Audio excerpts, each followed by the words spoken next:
Okay.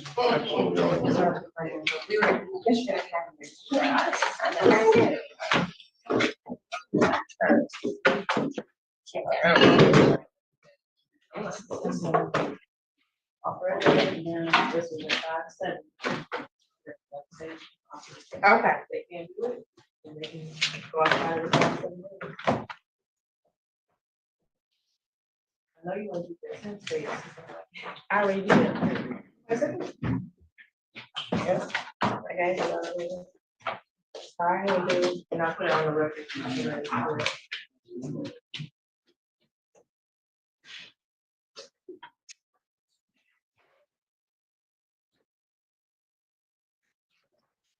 Or I can do it same thing. Well, that's a Thursday.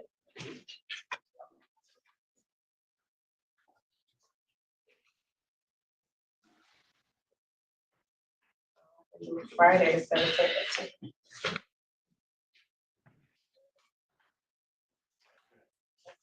What's that? Got it.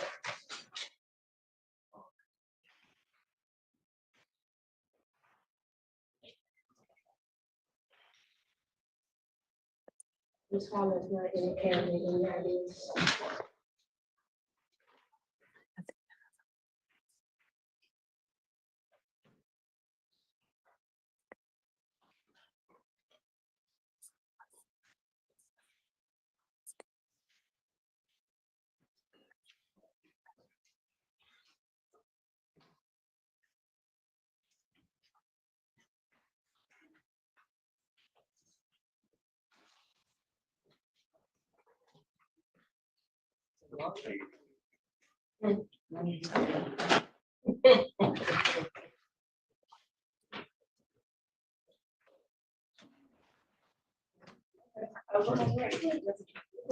Morning, George.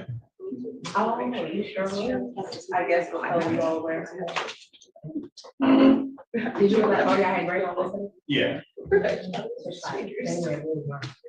I saw this. Summer about, yeah, I wasn't one there. Great, well, Brady maybe was it's black. actually good team yesterday. Sure, didn't realize it. I don't go with the same color. Oh, okay, I mean. Yeah, we start.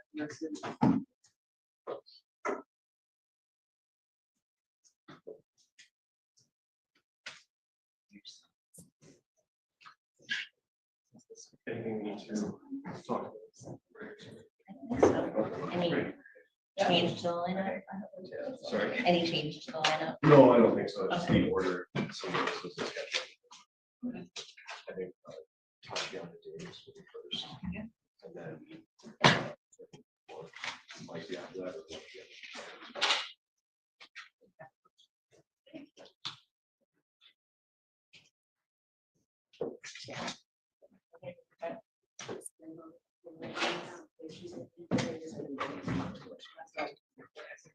Yeah, I'm logging the GIS, so this is, yeah, better work. Yeah. For her.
So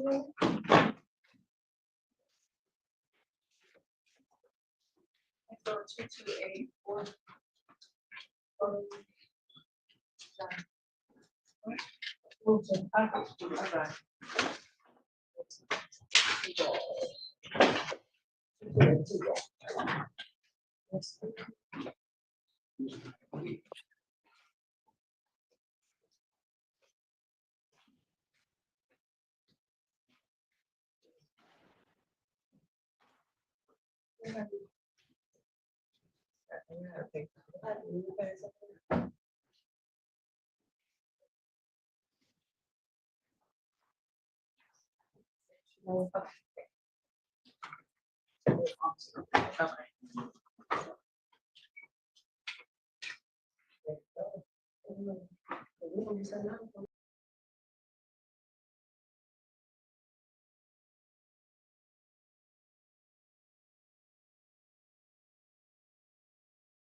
Have PCC, the jail just walked on, so want to get them out the way before we start.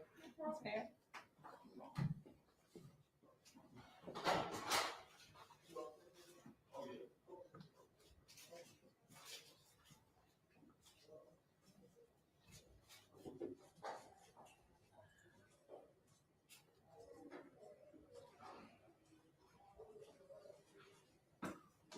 Good morning. Thank you.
Okay, I'm gonna bring them out and tell them they can talk after, because I'm going.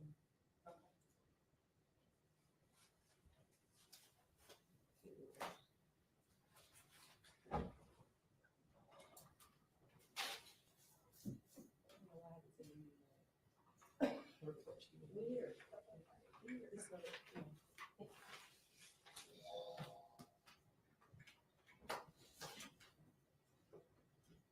Ms. Casta, good morning. We're ready to go. If you're not ready to go, I can put you all back in. I just wanted to go ahead and get the date so you all can talk, so we can start our 10 o'clock exam. We're ready to go, Judge. Thank you very much. It'll be coming out in about 15 seconds. Okay.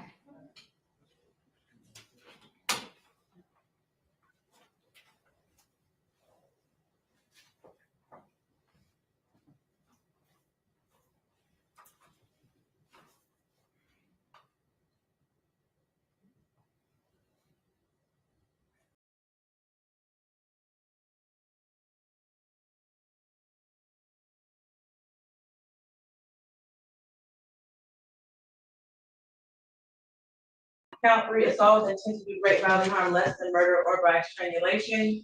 Count 4, controlled substance, delivery, manufacture, cocaine, heroin, or another narcotic, 50 to 449 grams. Count 5, controlled substance, delivery, manufacture, cocaine, heroin, or another narcotic, 50 to 449 grams. Count 6 and 7, assault with a dangerous weapon, felonious assault. Counts 8 and 9, weapons, firearms, possession by a prohibited person. Count 10, weapons carrying concealed.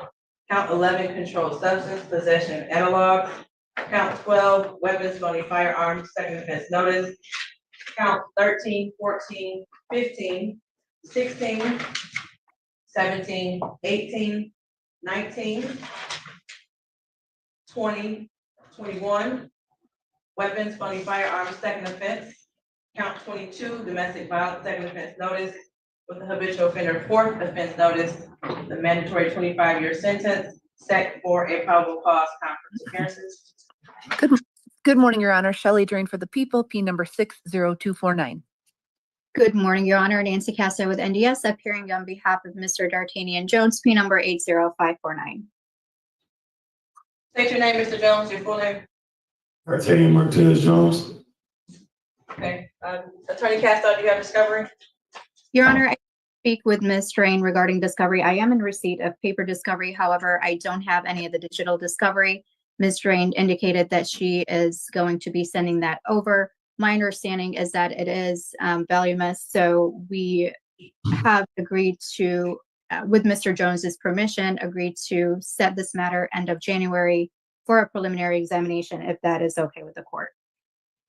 Is the date that Madam Clerk provided to you? Correct. Okay. That works for the court then. Anything else for the record? No, Judge, not at this time. Thank you very much. No, Judge, thank you. Okay, you have a good rest of your day. Mr. Jones, I'll You speak too. with you later. Okay, thank you. All right, sir. I'll stop all the cameras on. Yes.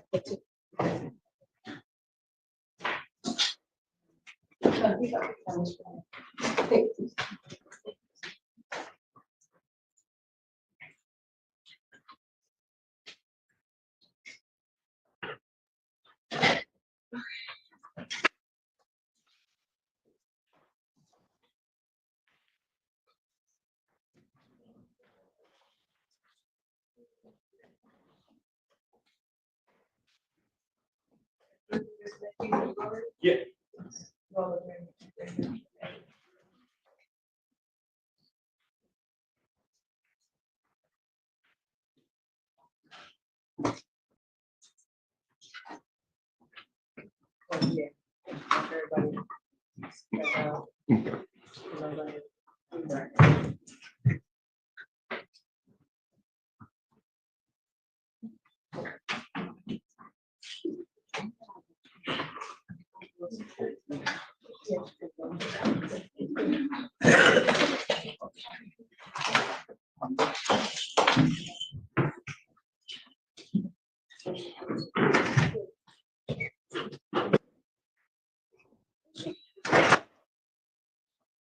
I'll get started.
This is case 2459617, the people of state of Michigan versus Jarvis Butts.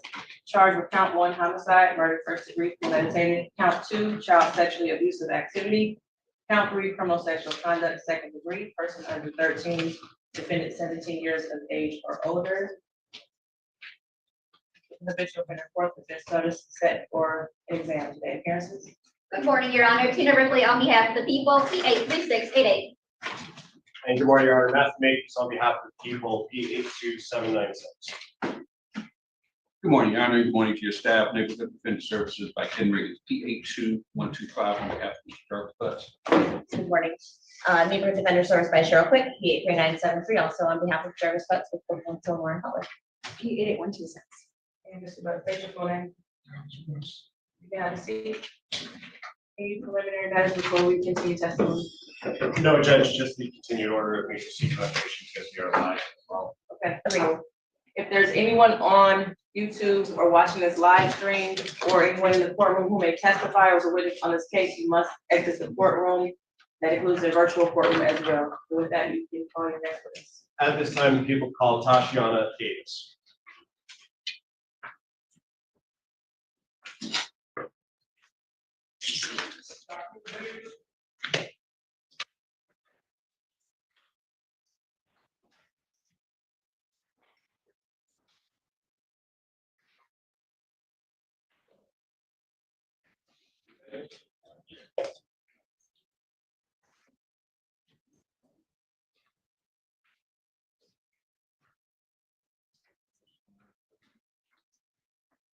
With the court reporter your name right there, and then I'll swear you in.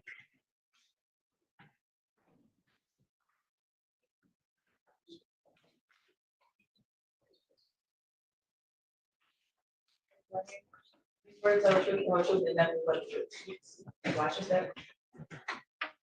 Once you're situated, you can hold that whole microphone with the little white tap on it in your lap, or just lean into it. So you're welcome. May I proceed, Judge? Yes. Thank you. Could you state your name for the record, ma'am? Tashiana Davis.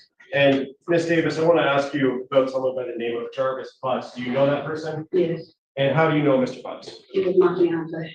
And do you see Mr. Butts in the courtroom today? Yes, Could you point to him and identify a piece of clothing that he's wearing? he's right there with a green cotton. For the record, the witness has identified the defendant, Jarvis Butts, in this matter. So reflect.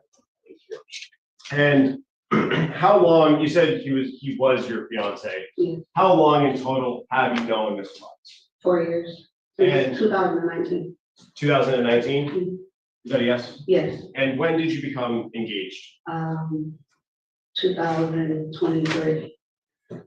And can you tell us a little bit about the nature of that relationship? Do you have any children with him? Things like that. No children. And would Mr. Butts sometimes stay over at your house? Yes. How often would that happen? Pretty often, but we didn't live together. Okay. I want to take your attention back to January of 2024 and February of 2024. Did there come a time when Jarvis Butts asked you to drive him to court? Yes, And when was that? February 7th. Of 24? Yes, And was there a time before that that you had to drive? yes. And when was that? January, I think it was the 9th. Okay. It was in January. So you've at least driven him to court twice? Yes. And let's talk about the January 9th date that you drove him. What was the reason he wasn't driving himself? Why were you driving? Because he thought he was gonna have to turn himself in then for another case, and then they rescheduled it. Okay, so on the 9th, he was supposed to turn himself in, but didn't actually end up doing it. Correct. Okay. And then on the 7th, did he ask you to drive him to court again? Yes, And what was the reason that you drove him to court on the 7th? because he was supposed to turn himself in. And did he end up turning himself in on the 7th? Yes. Okay. When you were driving him on the 7th of February 2024, first, what kind of car do you drive? 2005 Suburban, And what color is it? 10, And when you were driving him to court, who else was with you, if anyone? no, Just you and Mr. Butts? yes. And when you were driving to court, did you ask him about his cell phone? Yes. What did you ask him? I said, where's your phone? And what was his response when you asked him that question? He left it at home.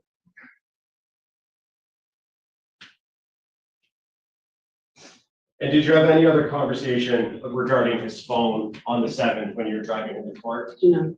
And what did, you said he did turn himself in? Yes. And so you drove back home, correct? Yes. Did you eventually have some contact with the police department? Yes. And where were you when you had that contact? In the hospital. And what did they ask you about generally? Did I know anything about a missing child? And do you know anything about the missing child? No. Did they ask you about his cell phone? Yeah, I believe so. And did you know or have any reason to believe, other than what Jarvis told you, that his phone was someplace else? No. And did you know that his phone was in your car? No. Did you give permission to the police to search your car? No, they just came and took it. They had a search warrant? Yeah. Oh, and were you present at your house when they came and took your car? No. And did you observe them search through your car and pull anything out? No. Oh. May I have one moment, Judge? Yes.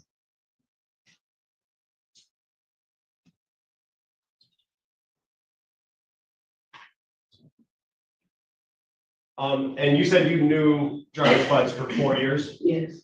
and would you communicate with him via cell phone? Yes.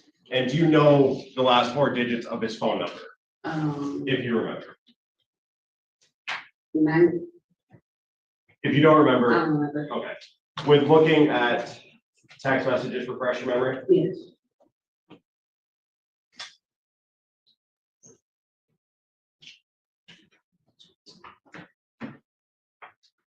May I approach, Judge? You just looked at the phone numbers on, The first one. and does that refresh your memory? Yes. And what were the last 4 digits of Jarvis Butts' phone number? 8719.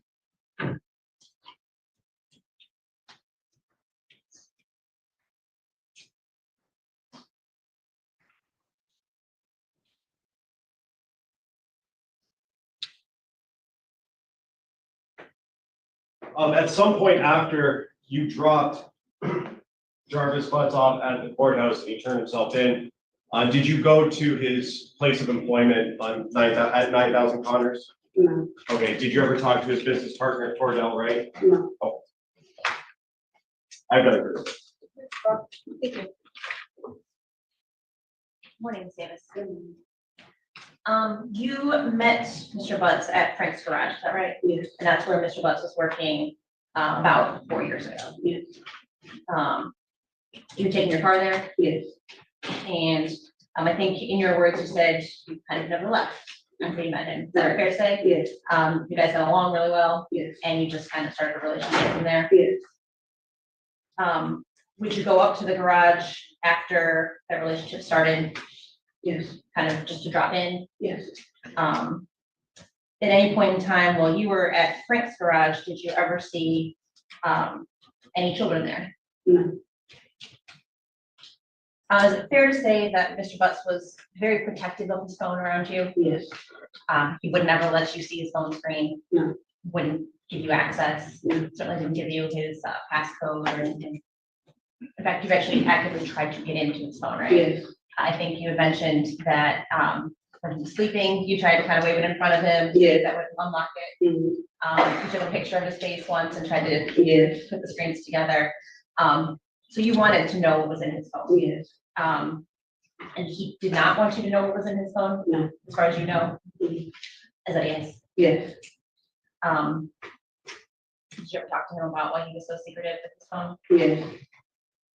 And does it have something to do with the fact that he's seeing other ladies? Yes.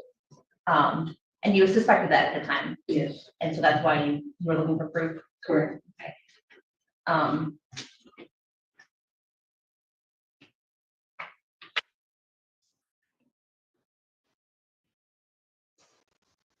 Even though you suspected that Mr. Butts was unfaithful to you, you still stayed with him? Yes. One reason for that is because he was good with the kids? Yes. He cared for your kids? Yes. He took them places? Yes. He took your son up to the shop. Yes, He showed him how to change the oil in the car. correct, And you viewed him as a good father figure. yes, Did you ever see anything inappropriate or that would cause you to see a red flag with regard to him and your children? no, Did you ever see him acting inappropriately with any other children? no, Certainly if you had, you would not have allowed him in your house. oh, absolutely not, You knew that Mr. Butts had other children, right? yes, With a woman named Angel yes, and a woman named Shannon. yes, He talked about his children with you. yes, Did he ever talk to you about his niece? no,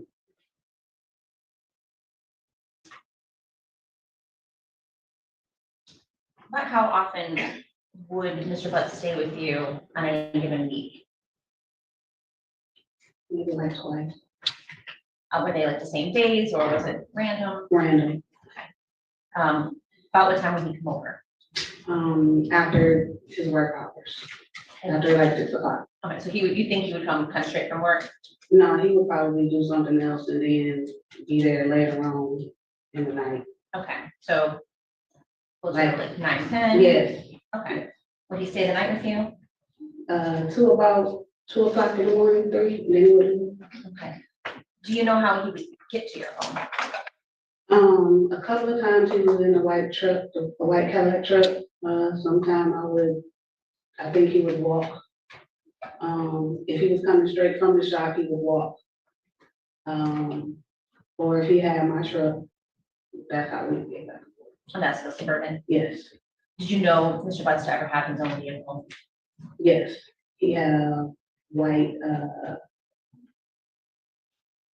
Chrysler truck, van, like, Okay. And when did you know him to drive that? like maybe the first 2 years we were together. Okay. Now, when Mr. Butts would come visit you, would he park in your driveway? Yes, Would he spend weekends with you also? yes, What's it?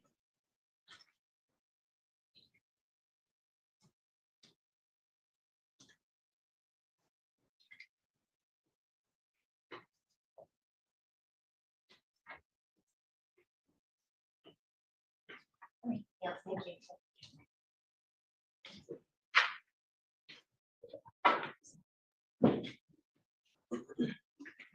Ms. Davis, I just have a couple more questions for you. Ms. Quick asked you about Mr. Butts being secretive with his phone. Can you tell me about a time that you had a conversation with him about him being secretive or something like that? he would never really say anything. He talked in circles.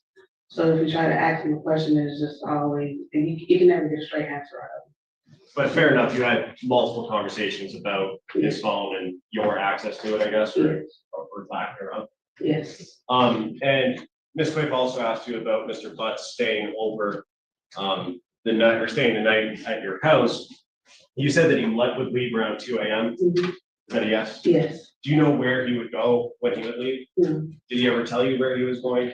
home, Did you know where he himself called home? yes, Where was that at? Wilshire,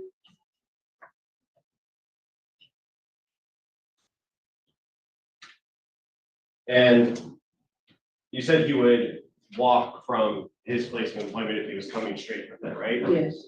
How far from that Um, on Connors, the auto shop on Connors, do you live? How far of a walk? No, that was when he was on Warren, Warren and Neff? yes, How far of a walk from that location? like 4 blocks. And did you ever see him drive but not park in your driveway or in front of your house? Can you tell me a little bit about that? He parked around the corner and he would walk to my house. And do you When he know, was in the white Cadillac truck, you said Cadillac? yes.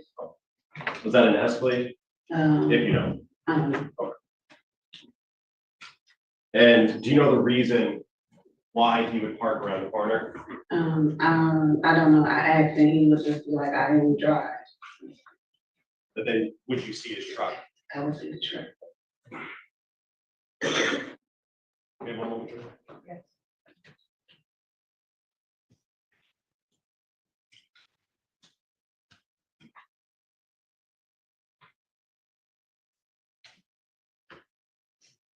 One last question. You said you lived or called home at Wilshire. Yes, Have you ever been to that house? yes. Have you ever been inside that house? No. No, you've never been.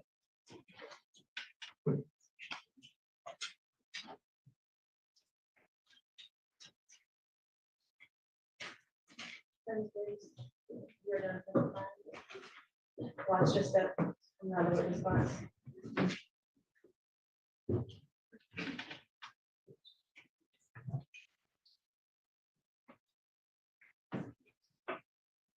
Give me one more. Yes.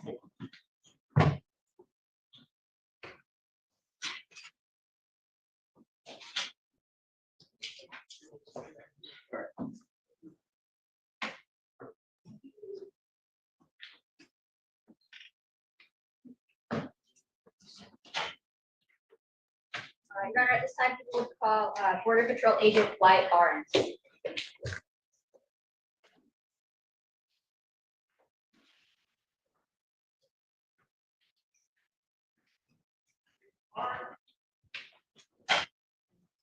I'm going to request permission to share my screen again.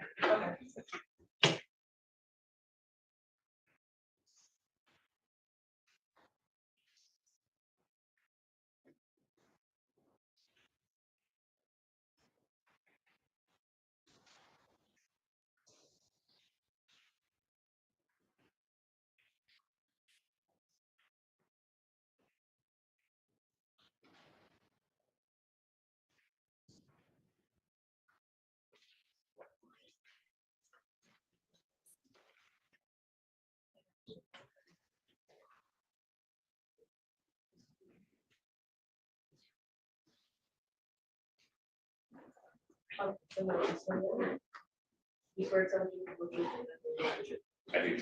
It's consciousness. And then pull that whole off the way, once you sit down, it gets easier. Okay, thank you.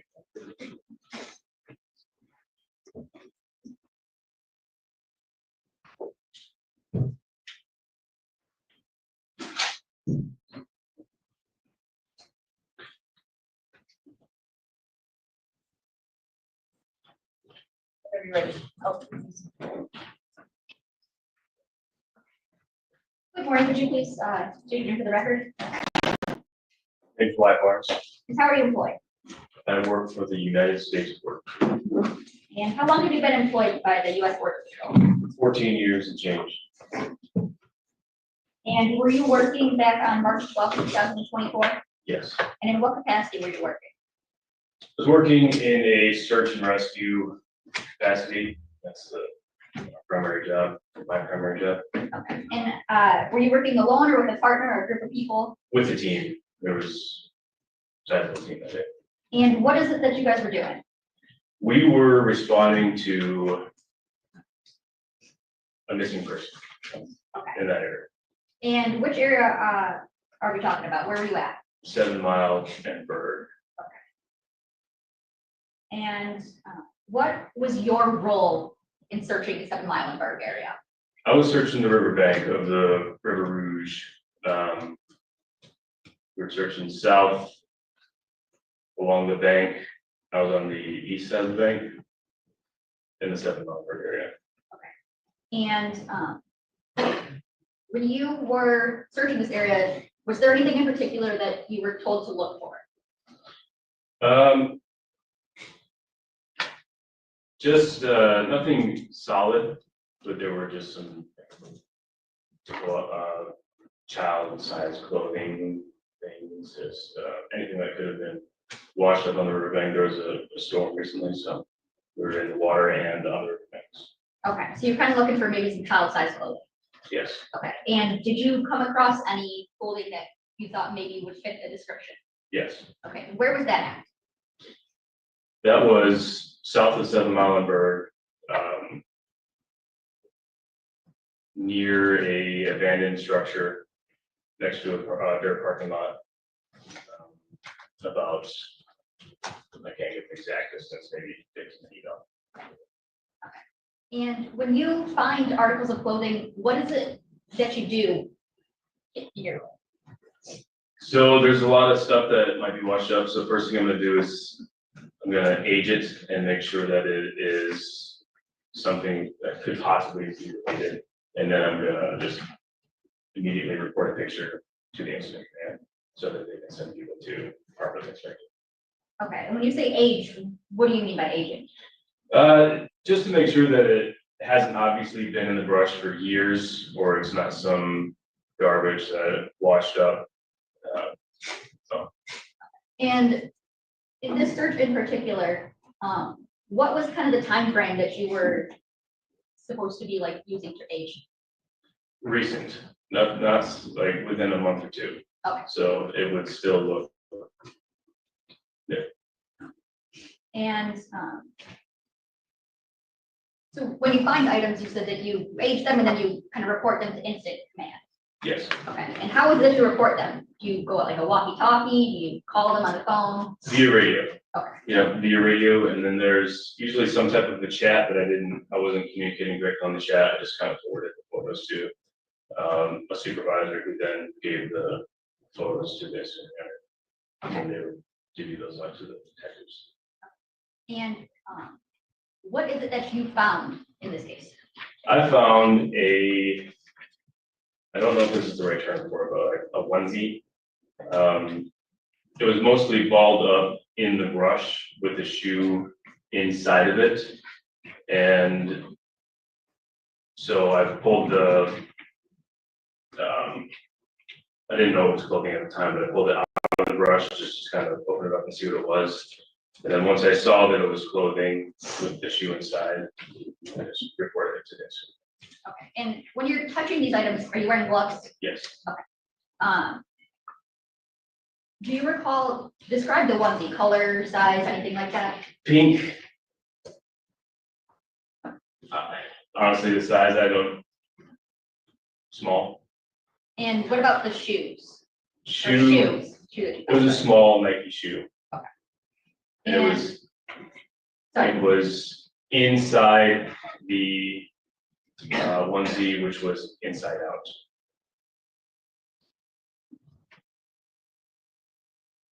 And were you instructed to recover those at the time? Like bag them and bring them somewhere? Yeah. No, Okay. no, that wasn't. Were you? How do you, I guess, convey to someone where at these items are? GPS coordinates. Okay, and did you author like a paragraph report in this case? Yes, Okay, and did you include coordinates in that report? yes, and they were incorrect in my report. I just went over it yesterday. I do have the correct coordinates. If you guys want those. Okay, yes, could you please provide us with the correct coordinates? Is there something that you're going to use to refresh your memory? I have a piece of paper here.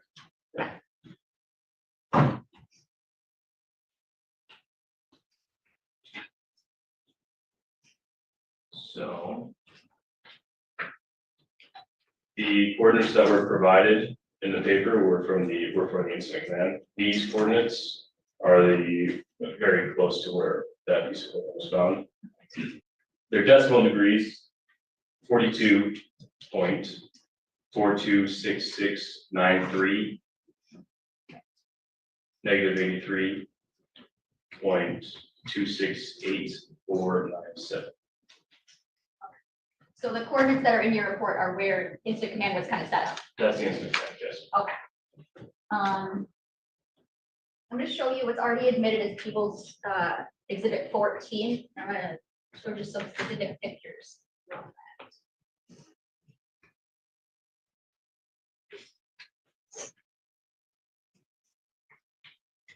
Looking at picture 63 here.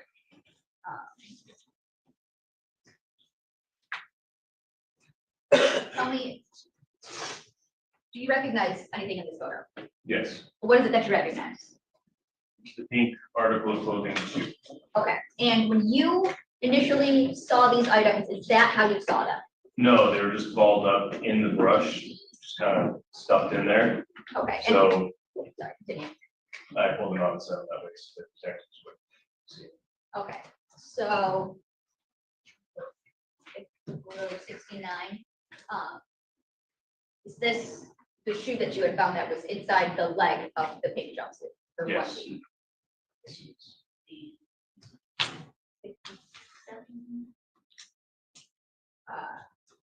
this Yes. a photo of them just from the behind? Yes, Okay, and you were the one who kind of took them apart and placed them separately like that? I did, Okay. yes. And did you do anything else as it relates to this case? No. Nothing further. Sorry, 1 minute.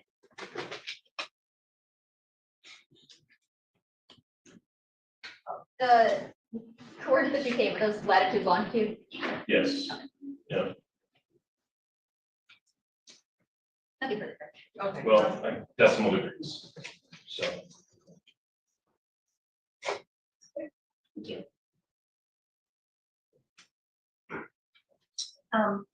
Agent Barnes, you said that you were taking part in a search, of the area of 7 Mile Bird. Was that, how large of an area was it? I probably searched at that point, not quite half a mile. Not a And huge area, you said you were part of a team, yes. but how many people were out there? There was multiple counties out there assisting in search. I would say the exact number, probably 7 dozen. 7 dozen? Several. Several. There was different teams assigned to different parts of the river. So different people were assigned to, or different teams were assigned to one like half-mile location, another half-mile location, or coordinates, I guess? Yes, even smaller than that, smaller section, yeah, just to keep that fresh. And was it like a coordinated effort then to kind of sweep this area? Yes, So you're just walking like in a straight line, or for the most part. can you describe kind of how that looks? Yeah, so in the river, I'll go from the river to the banks. So in the river, you have different teams wearing dry suits, using technology looking for anything that resembles a body, and then sticks to kind of push stuff, the log jams. Then you have guys on the edge of the river, because the water level was high, so the one from the river banks as well, which the water level was high and had become lower.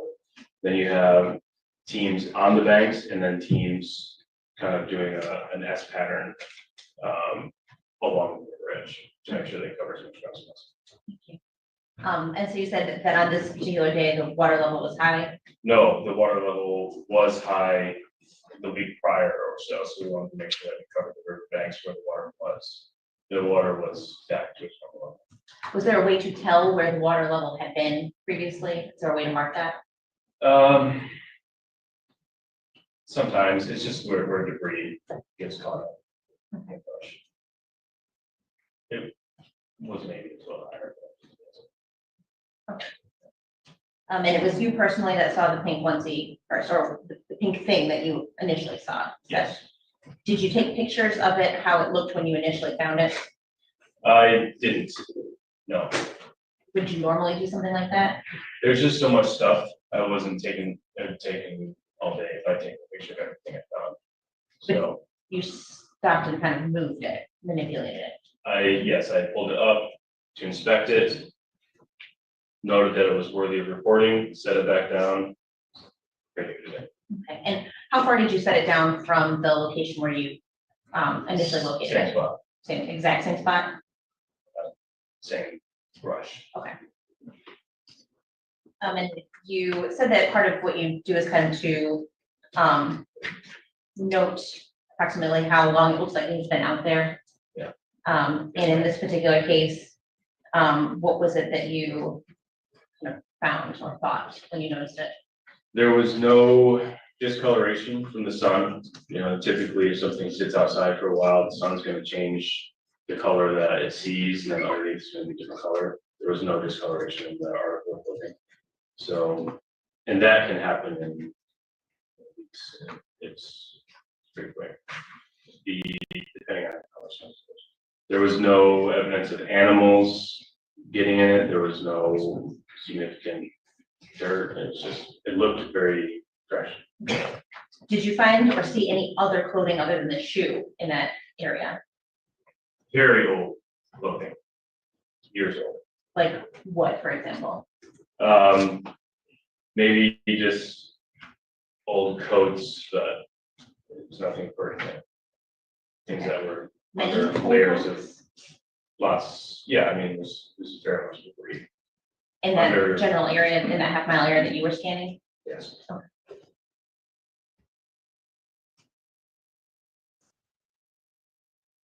Nice.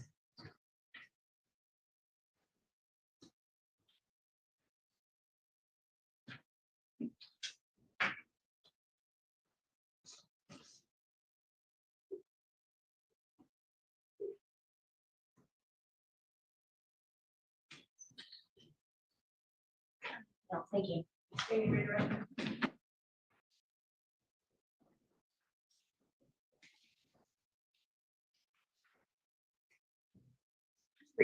Oh, I'm sorry. Oh, I'm sorry. Sorry. Given, that you photographed these and alerted these, did these, the pink onesie and the shoe, those match your aging description that you were following? There was no age necessarily, that's what you mean, like, they hadn't been out there for a long period of time.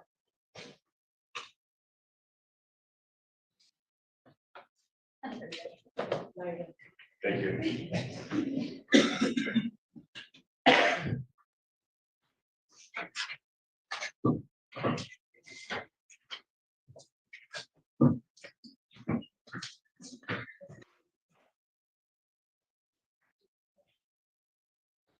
At this time, Judge, people call Sergeant Melanie or Warren.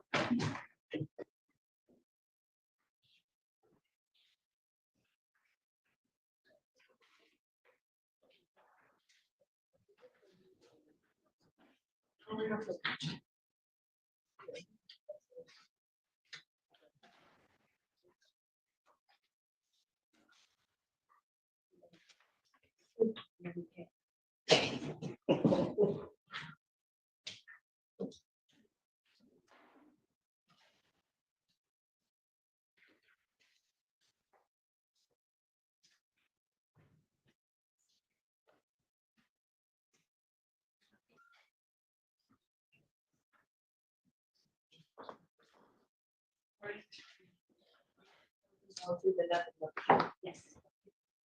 Just make sure you watch your steps.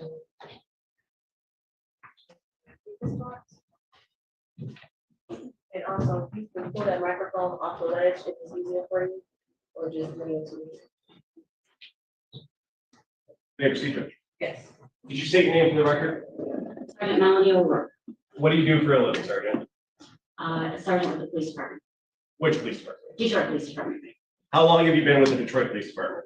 approximately 11 years. And are you currently assigned to a specific precinct or unit within the Detroit Police Department? Yes, I work at major crimes, Okay, and what sort of crimes do you investigate at major crimes? generally homicides, And how long have you had that role, or have you been in major crimes? I believe since 2016. And do you do any specific role within major crimes that requires a little bit of training and education? Yes, And what is that? I do forensic analysis of cellular call detail records and tower mapping.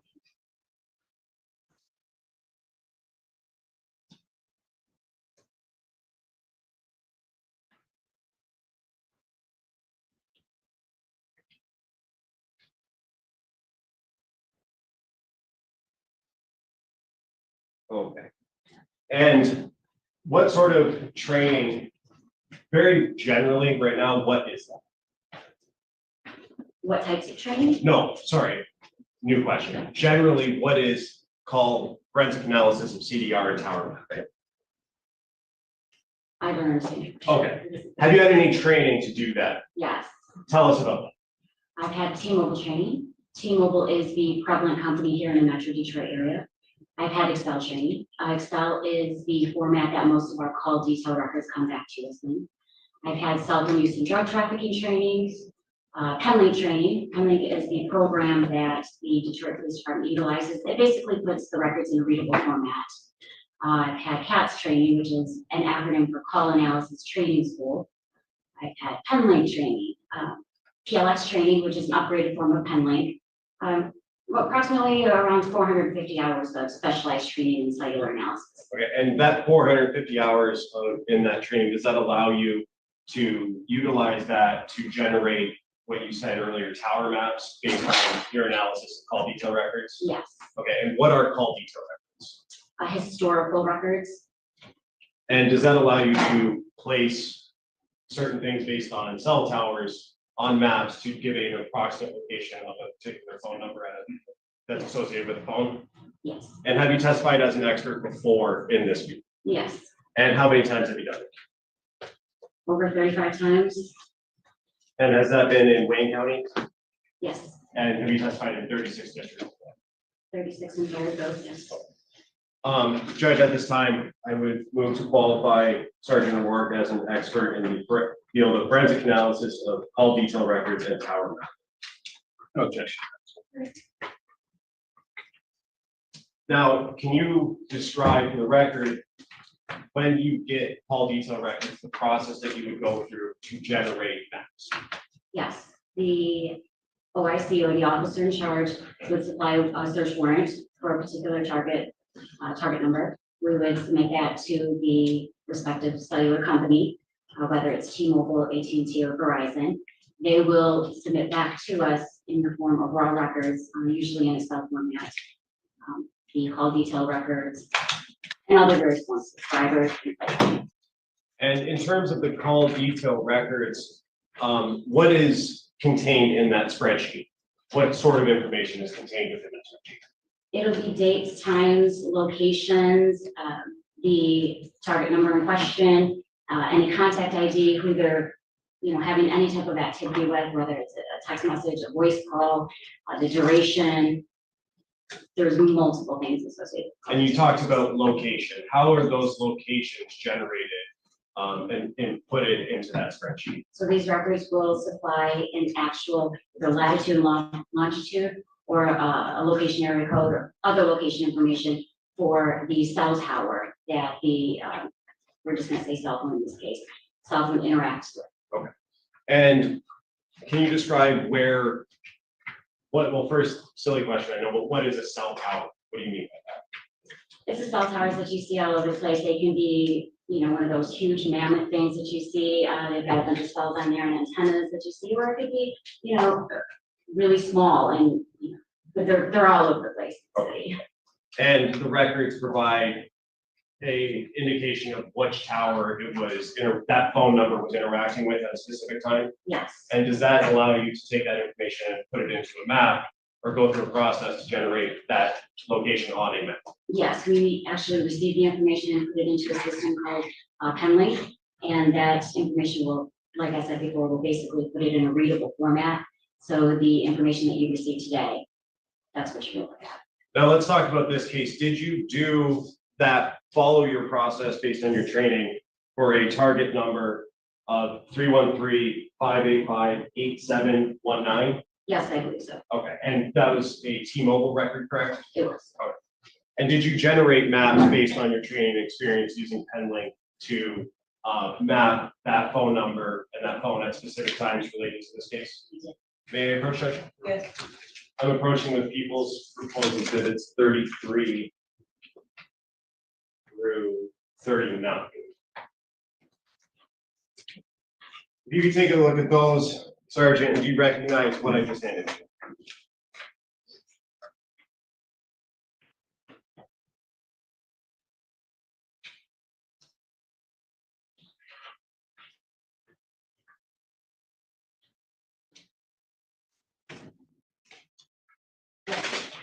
And are those maps that you generated for that target number ending in 8719? Yes. At this time, I would move to admit people's proposed 33 through 39. Any objection? No. No objection. Okay, maybe people's exhibits 33 through 39. Thank you, Judge, and permission to publish. Yes.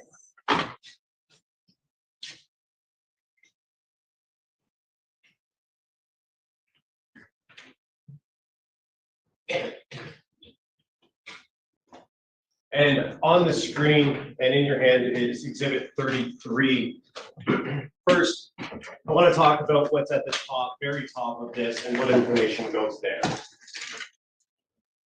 The first row is going to have what's going to be on our calls report, a condensed version. There's going to be a lot more in the actual calls report, but this is the information that exhibits what's in the map down below.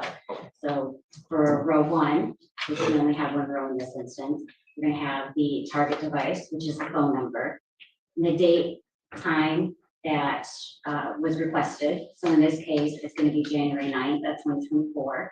And the time, which is in UTC time or military time, it's going to be 16:09 or 4:09 p.m. And then the duration, how long the activity lasted. You have a start lag and said that's actually your location information. And then the call type, in this case, it was a voice call. Call status, whether it was completed or not completed.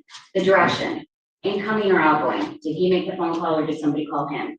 And then you have the contact ID, which is who the device was contacting or interacting. Okay, and that would have been the phone number that it was, that in this case, that the outgoing call was placed to. Yes. All right, so let's back up to the date, January 9th, 2024 that's what it says on exhibit 30, correct? Yes. Okay.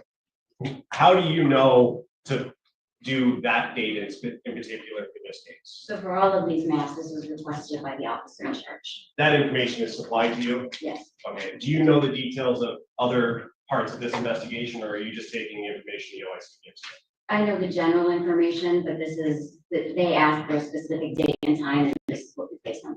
Okay, and then moving over to the next row for time, it says 16:09 and 24 seconds, correct? That's, yes. So that's my next question. You said that that's in UTC time. Can you describe or tell us what UTC time is? No, this time that you have here is in our time, Eastern Standard Time. UTC time is Universal Time Coordinated, and that's gonna have, that's like on the world clock. So you're gonna have a -4 or a -5. The raw records come back to us in Universal Time Coordinated, and then we turn around and put it in our time so that you can read it and know that what time it happens here. And so just to be clear, the 16:09 or 4:09 p.m. is what time it was in Detroit, where this phone was at 4:09 on January. Yes. Okay. And that's a conversion that you have to do based on whether it's -4 or -5. Yes. What does that depend on, -4 or -5? It's the UTC time, Universal Time Coordinated. So it's on the world clock. So our Eastern Standard Time will change, fall back or spring forward based on the summer and the winter. And so during the summertime, it's going to be -4 from UTC time. And then during the winter time, it's going to be -5. So we just put it in so that the time that you have here is Eastern Standard Time. Okay. And then the 2 rows over, one next to duration, start, lag / CID. Can you tell us a little bit more about what that information means and why it's important? So that's going to be your location information. Your LAC is location area code, and then the SID or CID is your cell ID. Okay. And that is what allows you to generate, or part of what allows you to generate the map that we see below? Yes. Okay. So let's talk about the map that we see below. First, you have those 2 lines going down in almost a incomplete triangle. Can you tell us what we're looking at there and what's in the middle? Yes. So the middle part, you're actually looking at a V, and it's going to be about a mile long here in the Metro Detroit area. The cell coverage that you're looking at for any particular tower is usually about a mile. So that V is a representation of the intended area coverage of the cell phone. Okay. And then there's a little pie chart in the middle in a little shape. Can you tell us what that is? Yes, that is the intended area. Okay, so that's the mile that you were talking about. Yes. And then you have a blue dot located to just above the top line there. Can you tell us what that is indicating? That blue dot indicates 9,000 Connor, and that was requested to be placed on the map at this particular date and time. And so what essentially is your conclusion about this map that we're looking at here? What does all of this mean? In this particular date and time, so January 9th at around 4:09 PM. The target device that we're looking at ending in 8719 is consistent with being in the area of the 9,000 corner. And how precise is this location? I mean, you say in the area, there's no specific spot that you can say this was at this address. How precise can you get with this? So we can only tell you what the address and location of the cell tower and their intended coverage. They actually give you that. So you're working with radio frequency. So it's not going to be an exact V that you see here. You're going to be working with radio waves. So it can be a little bit outside of the V or a little bit inside of the V, but basically this is just to demonstrate, you know, the intended area coverage of the cell phone. Going now to exhibit 34, which is on the screen. First, is this the same information that we saw in exhibit 33 across the top of the map in exhibit 34? Yes. Okay. And you have 4 rows here instead of 1. Why do you have 4 rows instead of 1 in this? In this instance, the officer in charge requested to see a travel duration. So during the time between, I have 1838 and 1922. There are actually others in between, which you can actually see in the raw record. But to put that many records that happens in between is a lot. So basically we are showing the travel from the blue dot indicates 9,000 corner, and then the black dot indicates Ypsilanti. And they wanted to depict the travel from 9,000 corner down to Ypsilanti during this time period. And the first time period that you have for row number 1 is 1838 and 16 seconds. Yes. So that would be 6:38 PM. Yes. Okay. And is there a corresponding number on the map that relates to each row? Yes, on row, you can actually see the row column. So number 1 is going to coincide with number 1, which is just leaving the 9,000 corner area. And then you see on row number 2, it's depicted on the map as number 2. And it's traveling down 94 west. And then number 3 coincides with line number 3, and then 4 and so on. Okay. And so your conclusion, correct me if I'm wrong, would be that for number 4, at around 19:22 and 33 seconds, that phone was in the area of Ypsilanti. Just west of it. Just west of it. I believe there's a little town there, but yes.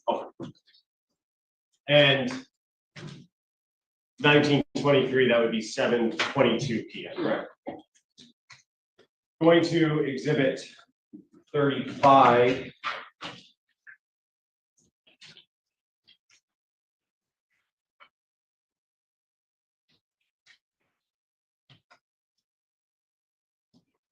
And on exhibit 35, which is on the screen now, you have, again, 4 rows, but there's different coloring for that information. Describe what we're looking at and what the coloring is. Yes, so the blue dot indicates 9,000 corner, again, and the purple dot indicates 13362 Wilshire. And those are the 2 locations that the officer in charge requested to be placed on the map. And they wanted to show that this device was in the area of either of these locations and at what time. Okay, and so can you tell us about the lines closer to the 9,000 Connor location and what ones those correspond to in your records up top? So this is an RTT report or a time in advance report. And the row number 1 and 2, which one is a dark blue line, and the other is the light blue line, all indicate approximately around the area of 9,000 Connor during the time of 2028 and 2042, which is 8:28 PM and 8:42 PM. And so is it fair to say that this phone was in the area of 9,000 Connor at those times on January 9th? It's consistent with being around the area. And then the other 2, the purple and pink lines, can you tell us about those? So there's a dark purple and a light purple, and that's around the area of 13362 Wilshire. And those are times of 2048 or 8:48 PM, and then 2059 or 8:59 PM. So the RTT information has moved from around 9,000 Connor to 13362 Wilshire during that particular time. And so does that indicate that the phone was traveling towards the direction of the Wilshire address? It could have been. And you said RTT. Can you tell us a little bit more about what that means? RTT is a real-time tool or time in advance. Basically, it's a report that T-Mobile will send out, and it's historical location information. It's not necessarily based off of any type of activity. So you're not going to have phone calls during this time. It's not going to be text messages or as long as the phone is on and the cell tower basically, or the base is able to get in contact with the device and back. So basically it's a time that it takes for a base station to send out a signal and then have it received back from the device. Is it fair to say that that's more of a passive interaction between the phone? There's no input on the phone that's required for this? There's no input required at all. There's not any cellular activity at that time. It's basically for efficiency and performance by the network. Going to exhibit 36 now, which is on the screen. On that first page, you have 8 lines. Can you tell us the reason you have 8 lines and what they're indicating there?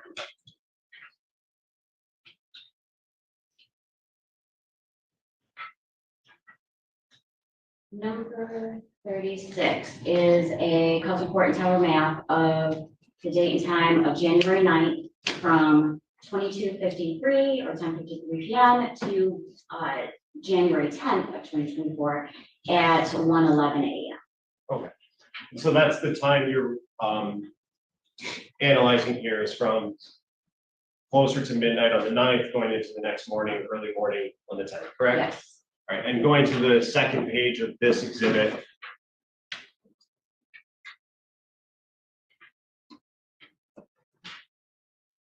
Can you tell us what we're looking at in this map on the second page of exhibit 36? In this map, we're looking at rows 1, 2, and 3. So the red dot that you have right there smack dab in the middle indicates 2000 Harper, which is Park Crest Motel. And then the next slide has a different address associated with it. But what we're looking at right here is the 2000 Harper Park Crest Motel. And is that in Harper Woods? If you know. That is. Oh. That highway that it's just off of, that's 94 highway, correct? Yes. Oh. And the 2 towers or the 2 lines that you have here, does that indicate the phone was interacting with those towers at the times in rows 1, 2, and 3? Yes, you see the dark blue tower on the south side facing north. That's the area code. And then you have the light towers the light tower up top, the light blue, which is number 3, and that's facing downward, and they encompass the area. They overlap the area of Okay. And the phone was interacting with both those towers at 12:37 in the morning on the 10th? between 10:53 and 12:37. And then going to the third page of this map, what are we looking at here on the third page, and what rows do they correspond to? This third page is going to have a purple dot that indicates 4 East Alexandrian, and that is another location that was significant for the officer in charge to place on the map. And sorry, maybe I missed you saying this, what rows does it correspond to on this map? And that corresponds with the purple row. So each color represents the call detail records, the color on the call detail record report. So that's going to be row number 8 at 1:11 a.m. on the 10th of January. And this is all for that target number ending in 8917, correct? 871. 871, sorry, thanks. All for the same number. Yeah, all of these reports. Okay. And does that indicate to you that the phone moved from that Park Crest location down to where this is on Alexandra? Yes. And then the last page of this exhibit Is this just an overview of both of those maps that we just looked at? Yes, it is. So you'll see in the beginning, or I'm sorry, at the end of the night at around 10:53, so up at the Park Crest Motel up there on the northeast side, and then it travels down at around 1:11 in the morning on the 10th, down to the purple area. And that's the Alexandra. It is. Going now to exhibit 37, which is on the screen. You have that there? I do. Okay. First, can you tell us again what we're looking at in the 3 rows on the first page of this exhibit? So this is the time in advance report. You've got the row, the target, the day, and these are going to be, these are all in the color black and on the map for the second page. And basically it's showing on January 10th, 2024 from 22:51, which is 10:51 p.m. to 22:53 or 10:50 p.m. So on the 10th, later in the day on the 10th. on the second day. Okay, and so we moved almost 24 hours, or 20 hours up from the last one, correct? Yes. Okay. And if we could go to the second page. And where is this phone interacting with on, at the times that you just said, later in the day on the 10th? The information received from the cell phone company is right around Greenfield and Sutton. And is that in the city of Detroit, Wayne County? Sorry. Yes. Oh. And going now to exhibit 38. We're looking at a lot more rows on exhibit 38. Can you tell us what we're looking at here? Yes, this is the time period right after we were looking at 7 Mile and Greenfield. That time was all the way up until 22:53. So here we have from 23:40, which is 11:40 p.m. to 23:59, 11:59 p.m. And this is all on the same night of the 10th. Okay. And this is so just about 40 minutes after the previous map, correct? Approximately. Okay. And was there any information in the records, if you know, between those two times, that 40-minute gap? They gave us a time in advance records. Oh. And going to the second page of this, on the map here, first, can you tell us what that red dot indicates on this map? So that red dot indicates 7 Mile and Berg. And in terms of the circles around that, what do those represent? The time in advance distance from the cell tower. So that's all going to be around 7 Mile and Berg area. And is it fair to say then that this phone was interacting with those towers at the times you indicated around the 7 Mile and Berg area? Yes. And can you go back up to the first page? In row 1, what is the time there? Row 1 is going to be on January 10th of 2024, 23:40, which is 11:40 p.m. And then the last row, what is the time on the last row? January 10th of 2024 at 23:59. And that was just because the officer had asked for just that day. It actually indicates that it stays there for a little bit more in the morning. Okay, how much more in the morning did you go? We actually have it on the next exhibit. Oh, perfect. And so that phone on this exhibit was there from 11:40 to, at the very least, midnight almost on the 10th, correct? The time advance records, yes. And again, this is time in advance. This is the passive interaction, no input from the phone or the user, correct? Yes, no calls, no text, no nothing. This is just the signals that the base station is getting to the device. And going to exhibit 39. And can you tell us what we're looking at on the first page of 39? So this is going to be essentially a combination of the last two exhibits that we just saw. So this is going to be from January 10th of 2024 at 9:49 p.m. or 21:49 to January 11th of 2024, the next day, or the next morning at 1:34 a.m. Okay, and going to the second page of this exhibit now. First, on the far left side of the screen, what area is that again that we're looking at? On the far left of the screen is going to be the red dot indicating 7 Mile and Bird. And that's the same area that we saw in the last exhibit at 38, right? Yes. And in terms of what rows correspond to that one, how long was that phone there in that area into the next morning on the 11th?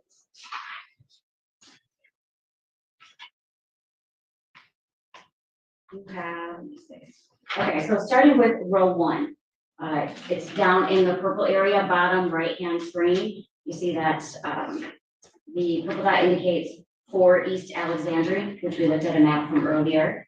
And then it goes to it's actually still there around the area of 4 Alexandria, which is the purple on line 2. Then you see it start to traveling up to number 3, which is in the light blue area, which is in the middle one, just above the dark red. And then you see it show to the dark blue after the light blue, which is going to be still traveling north. And then that 7 Mile in Greenfield, which is that blue dot, and then going over to the 7 Mile over.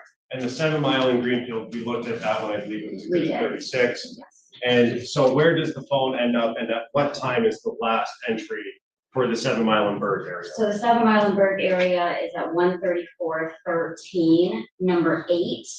And then you see that big kind of curved line, that's actually going to be line number 9. And that's when he's, the device is essentially, moving away from the location. And so that phone then was there from, in that area of 7 Mile and Bird from about 12:40 to 1:34. 40, Sorry, 11:40. 11, yeah.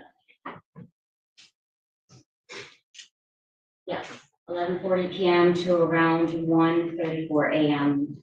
on the 11th. And on the 11th at 1:34 a.m., it starts to move away, which is row number 9 on the first station. Yes. Oh.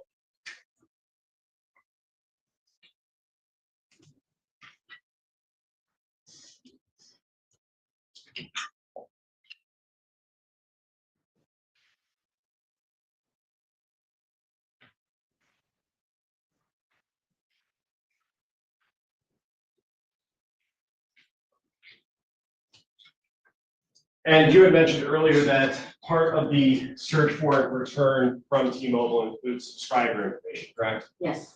And did you get the subscriber information for this phone, target phone number that we've been talking about? Yes. And do you remember what the name associated with this account is?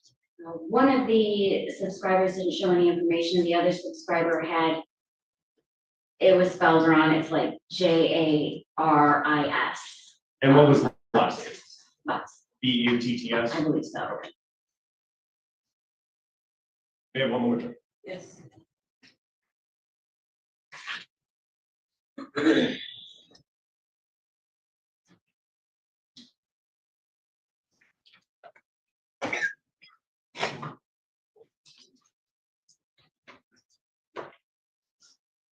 Can you go back to the exhibit that we were talking about for the Park Crest Motel? Yes.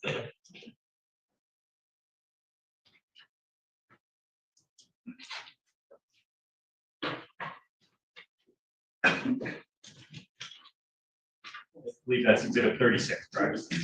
And what's the address for the Park Crest Motel that's listed on there? 20,000 per. Okay. Maybe I misheard you. I thought you said 2,000 earlier. Oh, I apologize. It's 20,000. 20,000 Harper? Okay. I have one question. Back on exhibit 38, the last, the 7 Mile and Bird was in the top left corner. Yes, sir. I guess this one works. This one is up. It's 38. This is 38? It's Okay. 39. Yes. 39. So there's an image of a house in the bottom right in purple. You have blue is a car. The left is the 7 Mile and Burke's shoes. What does that indicate? Or footprints? I believe there was possibly some evidence there. Okay, I didn't know what the different images. No. And I don't know if you have questions based off of that. No, yeah. Let's, yeah, well.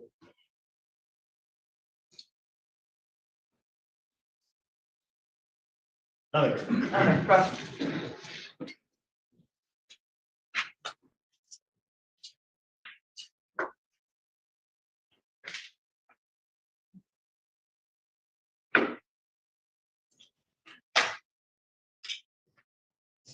Good morning, Sergeant Ward. Good morning. You're next. I'm not. So I just want to go through some things, okay? So the cell phone data you have, you call it historical, correct? Yes. Okay. So there are 3 ways that you can find phone location, correct? There's a lot of different ways. You can find information. Fair enough, but 3 primary GPS information from the phone, right? The phone has a GPS and you can get GPS information from the phone. That's not what we deal with. Right, but I'm just saying that is a way of That could be locating a the phone. way. And you can triangulate phone call, correct? We don't do triangulation. The mapping that you're looking is not triangulation. So what you're doing is what's called cell site location information. No, we're doing, the calls report, they actually give you a physical Latin long for the tower. They also give you the azimuth, which is the central location of the area coverage. Called So we're CDR. actually putting all the information that they give to us and putting it on a map, Right, it's called CDR, correct? all detail records. Call detail record, okay. So the call detail record is basically a bunch of numbers that tell you this phone is communicating with a tower in a certain area, correct? Yes, And from that, you come up with the cell site location information, right? no, they give you the cell site location information. That's the Latin long of the cell tower. They give you that. Who gives you that? The cell phone company, that's the call detail record. Okay. And I think you mentioned this is all historical information Yes, and it's an interpretation, so it's not 100% accurate, correct?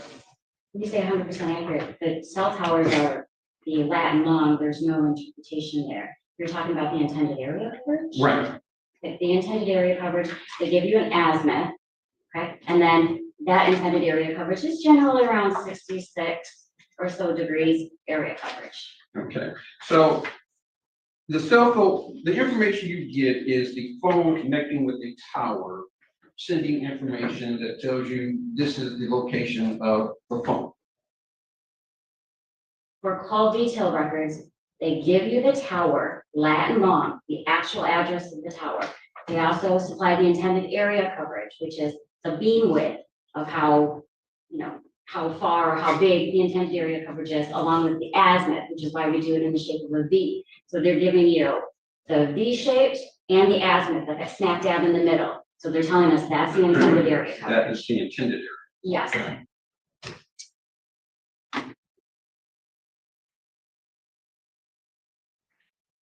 And Sergeant, it's true that the cell phone is going to get a signal from the tower that it gets the strongest signal from, right? Generally speaking, yes. That doesn't necessarily mean it's the closest, correct? No, it doesn't have to be the closest. Okay, and there are factors that will affect which tower or what sends out the strongest signal, correct? Yes, there could be factors. Okay. Things like the distance from the tower, obviously. The height of the tower, would that affect it? What normally affect, I mean, it could, but what normally is gonna affect anything regarding, connection to a tower has to be weather, tall buildings, if you have a huge event where there's a ton of people trying to get on it, like, Fort Field or America. Those are the types of things that can determine where the towers can be. However, here in the Metro Detroit area, it's still gonna be approximately a mile because we have so many towers that they can connect to. So you're not gonna get one, that's 20 miles away. It's still gonna be within a mile radius.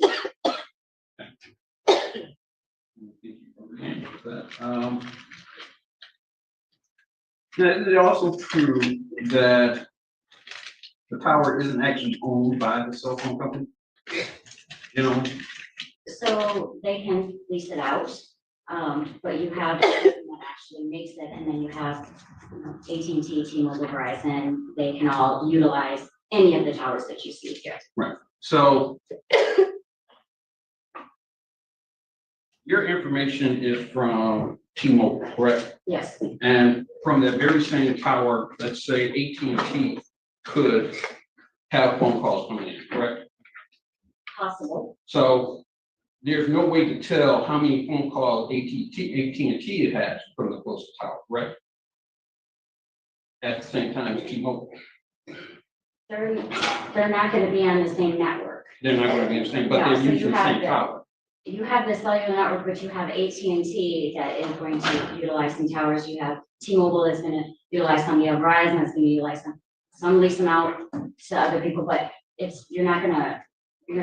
I don't know exactly what it is that you're asking. So you're saying that it doesn't matter how many users are utilizing the tower, it just matters whether or not they're on the same bandwidth? You have a SIM card that goes into each and every single phone, and that's on their network. So you're not gonna get onto an AT&T network from a T-Mobile phone or vice versa. That's how they do their billing. That's how they, ensure that they have all the information that you receive is accurate. You're not gonna have an AT&T phone, That's not my question. My question is, can a single tower be utilized by multiple companies at the same time? it could. Would that weaken that signal, the capacity of that tower? I'm not an engineer. I don't know how big this tower is, any specific tower. That's something you would have to ask yourself. Okay. And it's also true that a cell phone can attach to a tower up to 20 miles away, correct? So it could in, let's just say, Alaska or, rural areas in Colorado in the mountains where you don't have that many people. And so they have bigger towers that, go further distances because they're not servicing as many people as you would, let's say, in Detroit. In Detroit, we have so many towers here that they're not going to utilize something that's 20 miles away and skip over, the hundreds of towers that you have right here. That's not going to happen, I'm not going to say never, but that doesn't generally happen here in Detroit. I haven't seen one at least. Okay. And there's generally overlap, and I think even one of the slides you had, there's overlap in these towers, correct? When you say overlap, Meaning that a single area can be covered by multiple towers. that's generally how it is. You have one tower. I mean, even in the ones that we were looking at, you have one tower with multiple cells on there. So this is for T-Mobile or any company to make sure that they have coverage, that you don't lose your service. You could have one cell facing this way, then here, then here, then here, then here. They're all going to overlap to ensure that the person has coverage, that they don't drop their service. So yes, you have overlap. So basically, you said that you use a program called Penlink. What exactly is Penlink? Penlink is a program that we're able to receive the call detail records, input it, and basically it just puts it in a readable format. So for example, all of the calls reports that you see come in Universal Time Coordinated or UTC time.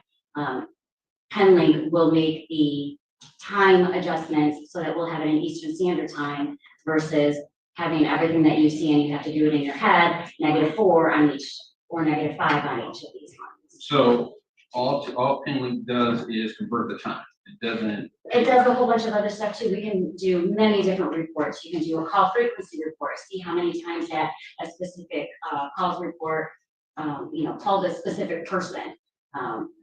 There's a lot of different things that you can do. We can do tower dumps on them. There's multiple things that Penlink can do, but basically they're able to give us reports in a readable format that you would be able to understand versus looking at just raw records. So you get raw records from the phone company, correct? Yes, Do you know if there's any error in the records that you get or in the data that you receive? do I know if there's any error Right. in the raw records? Right. I would have nothing to compare it to. That's the information that they give us. Okay, so you don't know if the information that you receive is 100% accurate. Well, that correct? information is certified by the cell phone company.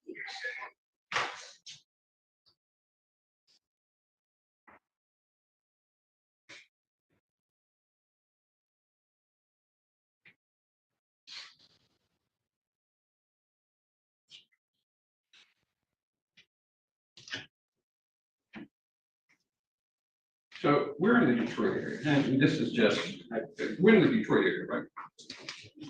We're across the border from Canada, right? Yes, Have you ever gotten a message from Detroit that says you are roaming in Canada? yes, Okay. But you're not in Canada, right? correct. So that would be an error, right? Yes, So the cell phone can make an error, right? that's not an error. They ask you if you want to utilize those towers and they charge you for it. You either say yes or no. And if you connect to them, you're being charged for that. And they notify you in call detail records when you're out of utilizing international, or Canadian towers. Okay.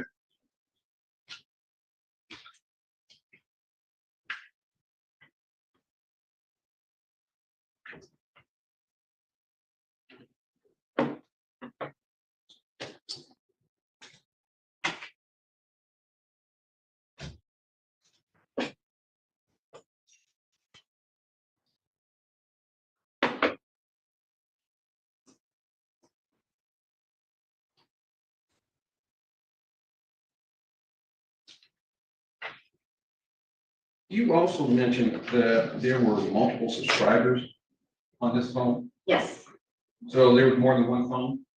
no.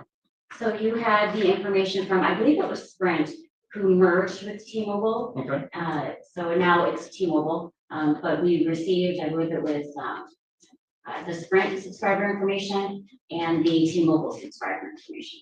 Okay. So there's not, so when you said multiple subscribers, you did not mean multiple. Multiple subscriber reports. There's not multiple phones, it's just one phone. Okay. And then, of course, you obviously can't say who was using the phone or who was with the phone at the time this phone No. was being tracked, correct?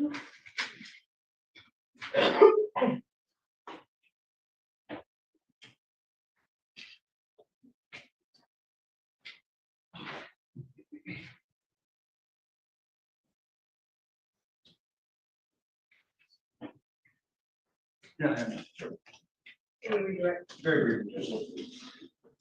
Mr. Radiance asked you about the timing. And you mentioned UTC time. Just to be clear, all of the times that we looked at in the exhibits are in Eastern Standard Time, so local time. Yes, Okay. And you mentioned something earlier, azimuth. yes. First, can you spell AZMIUTH. that? And what is that? It's just the center of the width of the, basically it's gonna be the center of the width of the triangle. Okay, or the V shape. Yes, the V shape. And that has to do with the intended area, correct? Correct. And you said that when Mr. Riggins asked you about connecting to a tower 20 miles away, remember that question? Yes, You said you had never seen that in Detroit, correct? not in Detroit. How many times have you done this analysis? How many times have you put these maps together for different cases? Since 2016. And is that like in the thousands then, or less than that, Oh, yes. more than 1,000? Oh, yes. Okay. And that's all been for the Detroit area or Metro Detroit area? For the Yes, most part? the Metro Detroit area, yes.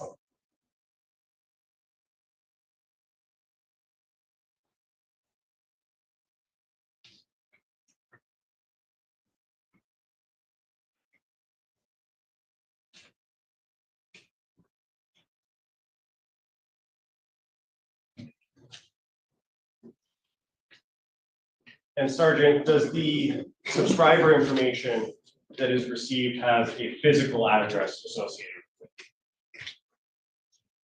That I don't know, you would have to actually look at the subscriber information. Okay, with that refresh your memory, as in this case, may I approach Judge? Yes.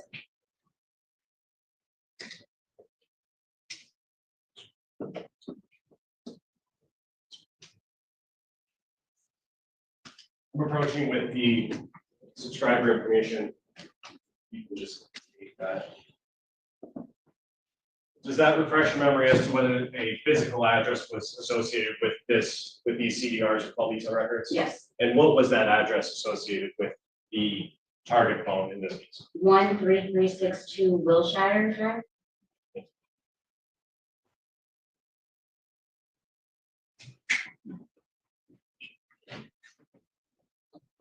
I have another question.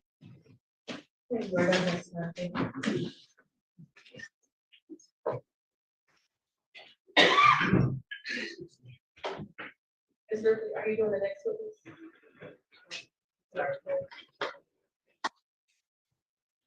I want to see it first. Yeah, Let's do it. 8:15. At 11:05.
Okay, we are back on the record. This is case 2459617, the people of the state of Michigan versus Jarvis Butts. Appearances. Good morning, Your Honor, good afternoon, Matthew Makins on behalf of the people. Good afternoon, Your Honor. Tina Ripley on behalf of the people, P.3. And good afternoon, Your Honor. Good afternoon, your staff. Neighborhood Defender Services by P.3, P.82125. Jarvis Butts. Good afternoon, Your Honor. Neighborhood Defender Service by Cheryl Quick, P.83973, also on behalf of Mr. Butts and with co-counsel Lauren Butler. Number 88126. Thank you, Ms. Butts. State your name again, please. Okay, have a seat. Mr. Makepeace, before we require next witness, just a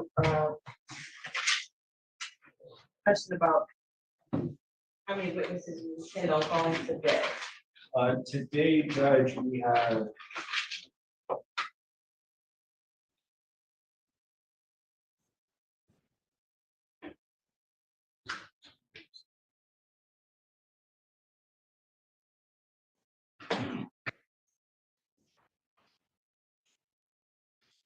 five or six more today. License, At this time, people call Valerie Smith.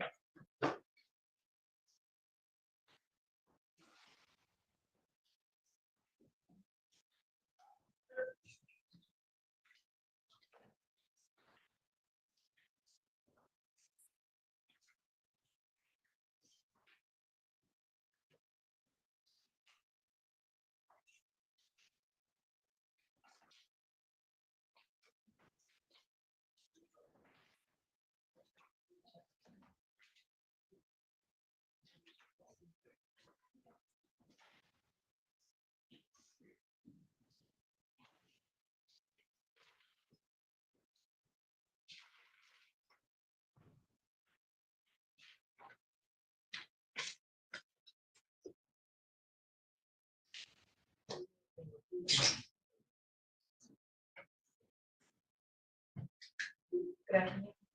You swear to tell the truth, no truth, and nothing but the truth. Walk this way. Yes, watch your step, take your time, get upstairs. And once you're situated, that microphone, with the white cap on it, you can pull that whole microphone into your lap or just make sure you're speaking to it when you touch it, okay? Thank you.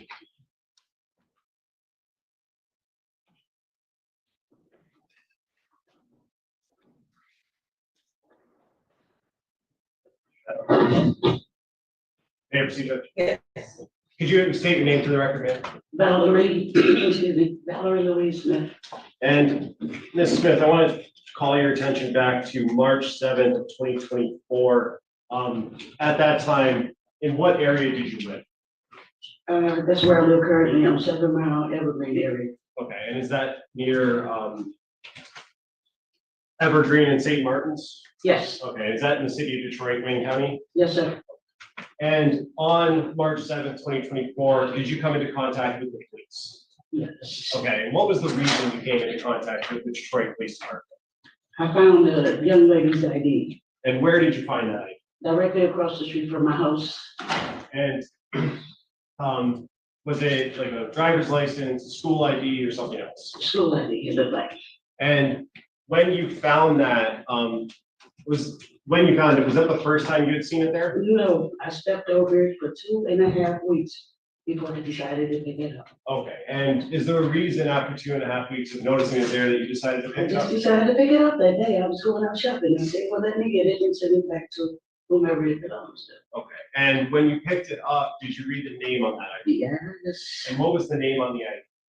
Zanaya Harris. And did that raise any concerns in your mind? It sure did. And what's the reason it raised concerns? I just heard it on the news before it came out. You heard her name? Her name, yes. And when you picked it up, did you have gloves on or anything like that? No, no. And you used your bare hand then? I took my thumb and flipped it. And when I saw the name, I just put my hands on the outside. And what was the reason you just put your hands on the I outside? didn't want any disturb any of the prints that were on there. And when you picked it up, did you place it in anything? Once I got to the next stop, I was on the bus line. I took it in the gas station and I put it in a lid. Okay, so let's back up for a second. You picked it up and then got onto the bus? Yeah, but I still had it like this. I And, never put my fingerprints anymore. and for the record, the witness indicated by holding her hands about Yes. 3 inches apart, Yes. her fingers. And when you got to the gas station, did you go into the gas station? Yes. And did you tell the people in the gas station about what you found? Yes, sir. I also told the bus driver what I had found. And then after you told the gas station people, what happened next? But I asked them to call the police for me. And did they? Yes, And then did the police come to your location? yes. And after the police got there, what happened next? They took me back to the house so I could show them exactly where I found the idea. And did you show them that? Yes, And did you give them the ID as well? yes. I gave it to them when they initially pulled up. And may I approach her? Yes. Approaching with People's Proposed Exhibit 40. Ms. Smith, do you recognize that? Yes, sir. And is that the ID that you found? Yes, sir. I move to admit People's Proposed 40. No objection. It'll be admitted. And permission to publish on the screen. Yes. And Ms. Smith, I don't know if you can see the screen from where you are. That's the picture I just showed you, correct? Yes, sir. And is that the cup or the top of the That's the lid. the lid that you Yes, put it sir. in? Is that a yes? Yes, sir. And on the bottom left, it says grade 8, correct? Yes. I have another further question. Any cross? Briefly. Good afternoon, Ms. Smith. Hi, how are you? Thank you. You said that you picked up the ID, was it March the 6th? Or I'm sorry, the 7th? Yes. And you said you had been stepping over it for approximately 2 weeks? About 2.5 weeks, I said that. Okay, so that puts you in February, When I initially saw when it. you initially saw it, okay. And you said you had been stepping over it? Mhm. So does that mean that it was actually on the sidewalk, No, it was in the grass. in the grass? Yes, The grass next to the street? Yes, So there's like an, usually kind of like an easement between like the street and the sidewalk, yes, and there's like a patch of grass there. yes. Is that right in front of the bus stop or, No, it was a little ways off from the bus stop. okay, from the bus stop, between the bus stop and what other landmark would you say? Nothing else is there. Nothing else there? No. How far to the corner? Of the block? St. Martin's. It's not that far. Okay, so if you step, Yes, yes. okay, Yes, perfect. yes, ma'am.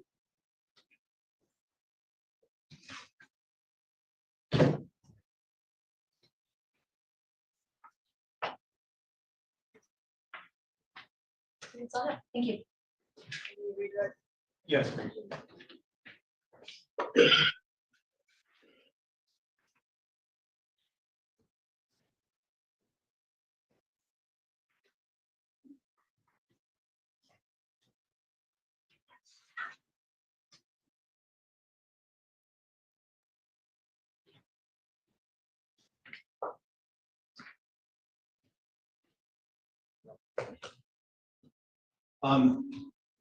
Ms. Smith, just a couple of questions for you. Ms. Quick asked you a couple of questions about specifically where you found it. You said it was in the a patch of grass next to the sidewalk, Yes, and you said you had been stepping over it for about 2.5 weeks before you gave it to the police department. before I decided to pick it up, yes, sir. The 2.5 weeks that you had been stepping over it at the beginning of that, is that the first time you noticed it? Yes, sir. And it could have been there before those 2.5 weeks, Yes, correct? sir. I think the cost is speculation. I don't think it's a yes or no question. Oh, she knows how long it's been there. She can only testify. You stand up to the court for me. Yes, Your Honor. My objection is how can she testify to how long it could have been there prior? She can only testify to what she knows, and she testified that she knew it's been there for 2.5 weeks. You see it being placed there on the grass? I'm sorry. Did you see it being? No, placed on ma'am. the grass? No, ma'am. I'm going to sustain objection, because she wouldn't know, because she would see it. So the first time you noticed it was 2.5 weeks prior to March 2nd. Yes, sir. And when you talked to the police officers, did you look at a photo, a Google Street View of your location? Yes, sir. And did you indicate on that photo where you found the? Exactly, yes. They took me, excuse me, they took me back to my house, so I could show them exactly what I'm doing. May I approach it? Yes. I'm approaching with what's going to be marked as people's proposed 62. Do you recognize that, ma'am? Yes, And is that the photo that you signed and indicated where you found it? yes, sir. At this time, I would move to admit people's proposed 62 No objection. Will it be admitted? and permission to publish since I don't have a hard copy. Yes.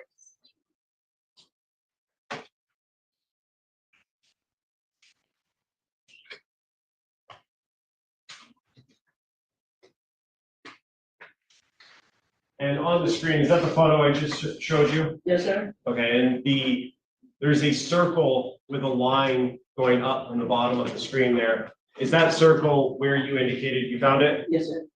I have just a couple questions based on this picture. Go ahead.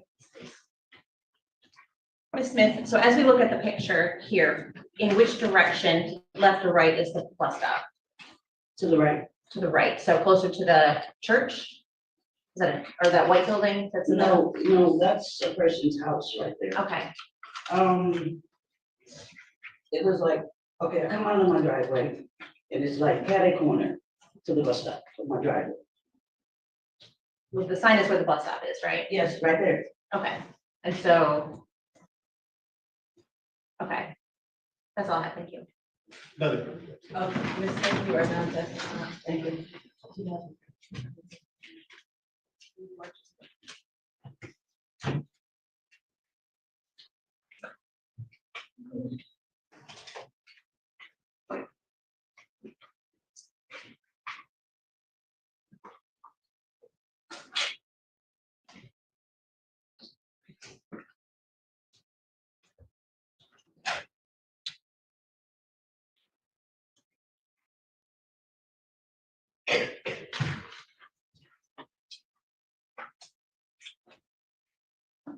Judge, at this time, we would call Detective Jason Mays.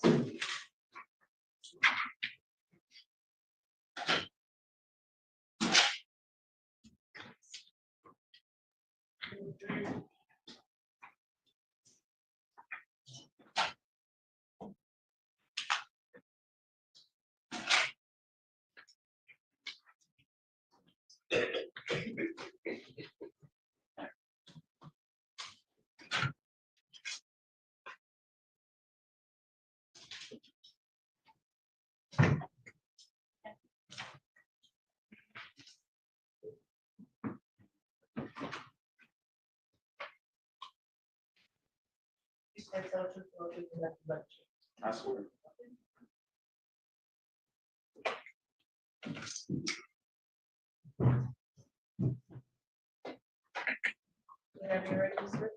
Thank you.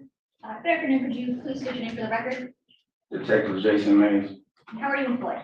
with the City of Detroit Police Department, And how long have you been employed as, in the city of Detroit? a little over 21 years, Is there a specific unit that you're assigned to? homicide. And I'm gonna take you back to February 15th of 2024. Were you working that day?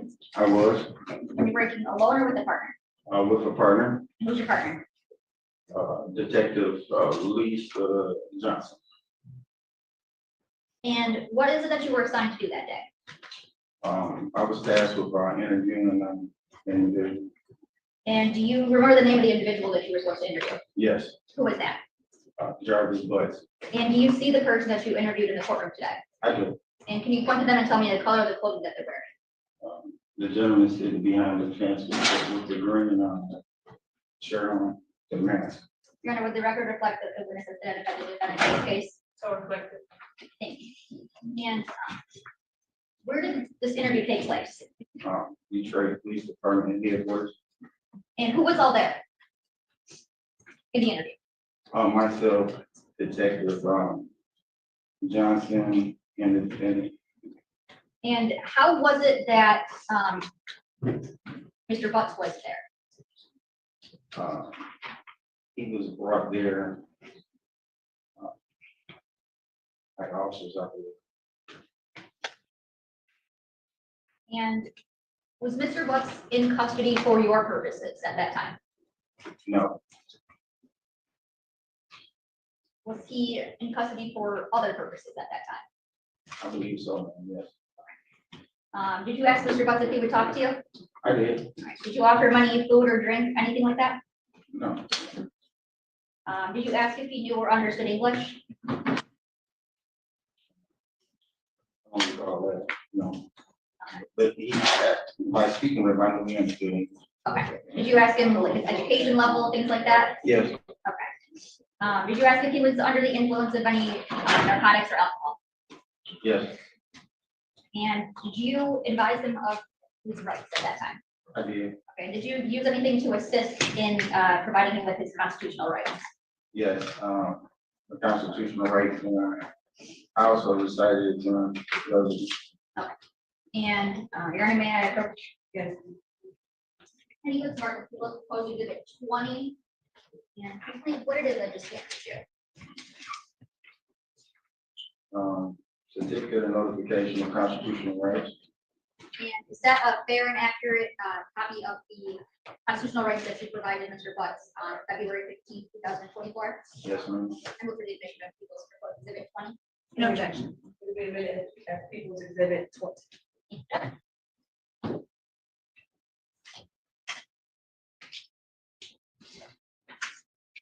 And on this sheet, did Mr. Butts reflect that he understood and acknowledged his rights at that time? Yes, And how is it that he did that? by taking the signature and dating. Okay. And who all signs this form? Myself as a witness and also anyone that's in the room. Did Mr. Butts exhibit anything to you as an experienced officer with 21 years that would make you believe that him talking to you wasn't voluntary? No. And did he agree to speak with you? He did. All right. About how long did you guys talk for, if you recall? I would say the interview may have been, so maybe a couple hours, 2 hours. And were there any breaks in between that time? Yes. And was this interview recorded in any way? Yes. How was it recorded? Audio and video in the interview. And I showed you previously in a video of the interview that took place. Do you remember me showing you that? Yes. Okay. And when I showed that to you, was that a fair and accurate depiction of the video interview that you took with Mr. Butts back on February 15th, 2024? Yes. And Sharon, I move for the admission of people proposed exhibit 21. No objection. It'll be admitted as People's Exhibit 21. Thank you, Judge. And yeah, I published, I'm not gonna play the whole video, it's rather lengthy, but there are parts that I did want to play. Okay.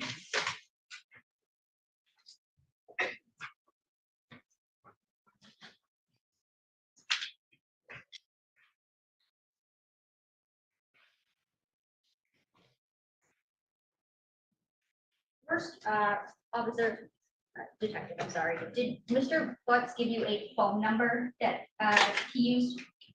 Yes. Okay, and do you recall what phone number it is that he gave you? I would have to review my work that I believe 313-585. Something. Okay, when reviewing the report, refresh your memory? It will. Do you have your copy or? Yeah, I have a copy. Okay.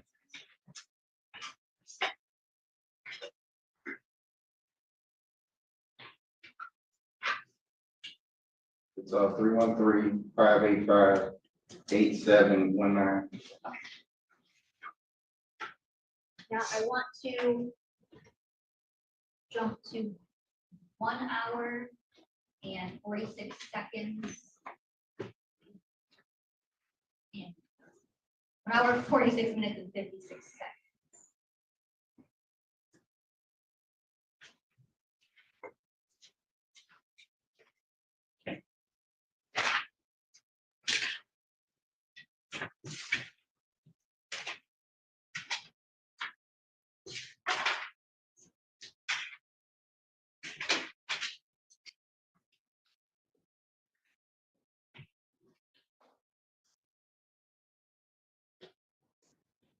play at 1 hour, 46 minutes and 38 seconds. Different women you dealing with, right? It's not a lot. Okay. They know about each other. You just living your life, Just- man. Ain't nothing wrong with They that. know My about women know it. You about got it. them together. They know what's I going don't have on. them together, but they know about each other. Okay. Okay. So, the reason I'm asking you that, I wouldn't ask you no questions I wouldn't have the answer to, so I'm just trying to understand something. So, this right here is a brief synopsis of Zaza's interactions with you and your phone number that you had since 2019. And so right here on the day that I'm concerned with it, you see right here, Don't forget, be there before. Yeah, that was when she sent it. I was supposed to pick them up that day, but I never responded. you did. What I did. So then the next one, she responded, And if you send a message. so I can delete your number. No, I don't. Like I said, they sent me. Hold on. Look, before you explain it, just look at the times, they back to back. Oh, yeah. And we in school. She in school. And then right here, it tells you to respond, okay. That's you. That's received. I did receive. So, and you said, okay. Yeah. All right. Okay. So, those, like I said, those are the numbers they were sending me. And pausing at 1 hour, 48 minutes and 7 seconds. I want to go backwards.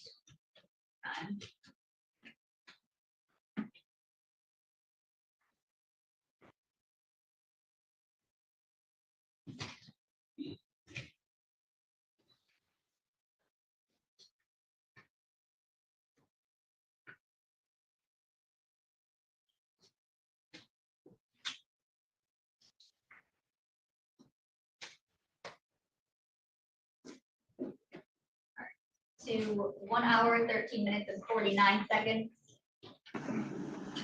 So, okay, so yeah, that's what we saw. Okay. All right, so your original date was in what was your original date? November the 20th, the day before my birthday of last year. That's when it happened? Oh, no, when that case happened? No. When did you supposed to get sentenced? Because we got 2 dates. We got a January date. So what happened was, I was supposed to get sentenced last year, the day before my birthday. Mm-hmm. We went to court, whatever the case may be. They adjourned it to January the 9th. That's the day we got. Right, so I had a legal issue pending. And I asked to get it extended so I could take care of my legal issue in Clinton Township. Mm-hmm. That was January the 25th. Mm-hmm. So after that, then they scheduled it for February the 7th. To go. Yes. Wow. And I'm pausing at 1 minute, or 1 hour, 44 minutes and 44 seconds.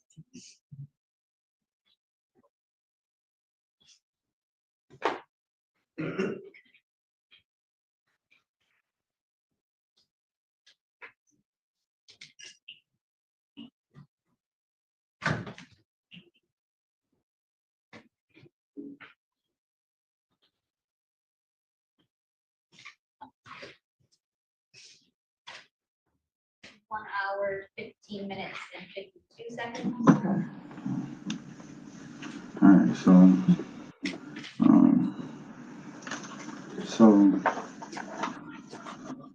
what's your relationship with like on the day to day? Like, are y'all have any interactions? Just y'all y'all got a niece uncle relationship? Yeah, we kind of like niece uncle, and I also get her and my daughter from time to time.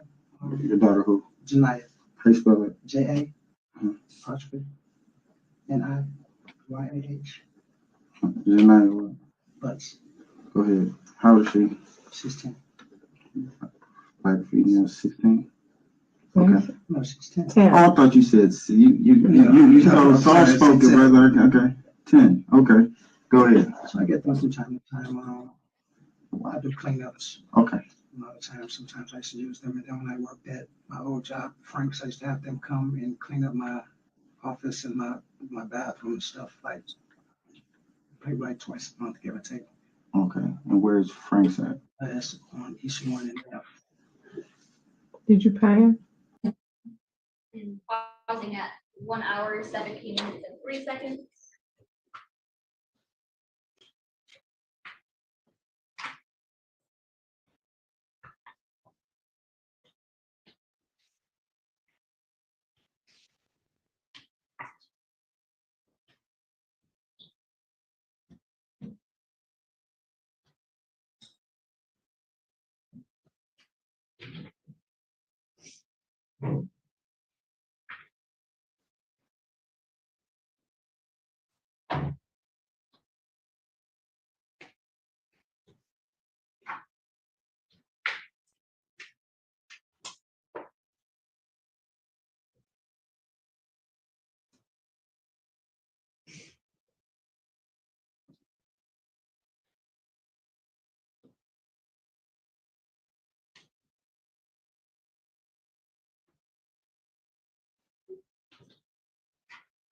And starting at 1 hour, 22 minutes and 1 second. What's your password to your phone? That's a facial. It's a facial recognition? Yeah, it's a facial. So if you wasn't able to use your face, you still have a pen, what's that number? 04 04 1925. 1925. Okay, so, alright, so, 'cause I need to know the last time you talked with her, okay, brother? No problem. Alright, so would you be willing to give me a consent to do that real quick? Thank you. What type of phone you got? iPhone, what? 11, I think. Okay. Yeah, I can't mess with iPhones. You looked at me like, what kind of? JRVIS. I'm sorry, man. We have a What? Javaris we work with. Yeah, I work with a Jarvis. So we keep trying to spell his name. Alright, so, iPhone, what color is it? Glass. Okay, it's glass. You said it's 11? Yeah. And then your phone number 313-585-8719. Password is 041925. And When the last time you used that phone? Right before I got locked. Okay. Matter of fact, the morning before I turned myself in. Okay, did you cut the phone off or is it still on? No, I turned it off. It's still on as far as company wise. Company wise, right, okay. Where did you leave the phone? It was actually with one of my girlfriends, man, because she took me, she brought Hold on, me. wait a minute. Wait, hold on, back up. Let me handle this. You don't understand, I can't understand. Yeah. Hold on, I heard you say baby mama, 13 kids, Yes. fiance. Yes. You live with who do you live with? Angelina, my That's the fiance. Yeah. And you got a girlfriend. Yeah. Okay, player. One of the 5 heartbeats? No, ma'am. Okay. I actually used it before I went to sentencing. Okay. So she has your phone? She had your phone? From my understanding, the police have my phone. Now, who did they get it from? Her. We asked because we don't know this info. From my understanding, they conducted a raid on her house. Okay. Why are they raiding her house? I don't know, that's the same thing. But she had the phone. But the phone was in her possession. Okay. So. And that's where you left it, when you got locked In up? my jacket in the car. Okay. Yeah. What type of car? Suburban. What color? Tan. Okay, I'm gonna go check. Is that your car or her car? Hers. Oh, okay. Pausing at 1 hour, 24 minutes and 50 seconds.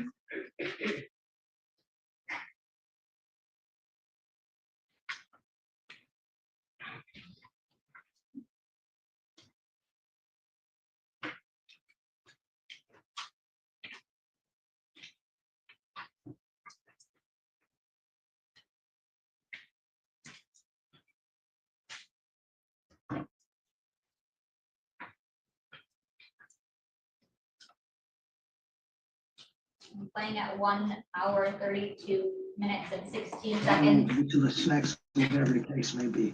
And I know she was getting older, so she was into certain things. Like I come up, she had little fingernails and shit on. Mm-hmm. And I know grandma wasn't. So why just not give it to her then? I earned it. Okay, so that's what I'm saying. So Yeah, the value, so it's a mentor thing Yeah, then. so earn it. So you mentor, would you talk to them about anything? Or? Depending on, certain little things, I would ask them how school would be. Nothing serious, like I say, I wouldn't pry too much in the family business. That'd be my thing. But like I said, everything that you had to do, you had to earn it. Okay. You know what I mean? So if you wanted something, earn it. You appreciate it more. So that was my whole thing on that. So me, I used to just give it to them. They would take advantage. Every time I pull up, and it's a lot of kids over there, so I can't keep giving not everybody $5, and that looks real bad if I just give you money every time you have asked for it, or she asks for it, and I can't give it to everybody else. So therefore, you guys want something, I got a job for y'all. If I have something for you to do, I'll call and let you know. Every time they come in, with $25 a piece, depending on. Okay. So, all right. So, I'm gonna ask you about this area real quick.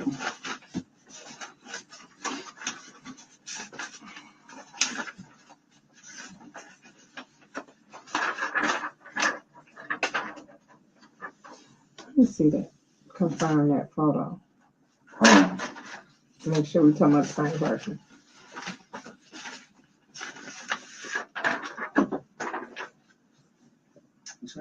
That's Zaza. What's her government name? Messiah. Okay. You know about when that picture might have been taken or where? I don't. Does she look like that last time you saw her? Not at all. What she look like the last time you saw her? She had longer braids. She had long braids. Any color in the braids? Not that I know of. Matter of fact, she was getting her hair did the last time I saw her. Okay. So it wasn't even done, so I don't even know what it was. But You talking about back and forth between the houses? Getting her hair did? Last time I was there in the basement. So she wasn't back and forth. That day, no. The last time I seen her, she was getting her hair did. Yes, she was. She was back and forth because the dude, little sweetie, he stayed next door. So she was going back and forth with him next door, but they were in the basement at the grandmother's house getting her hair did. Pausing at 1 hour, 35 minutes and 6 seconds.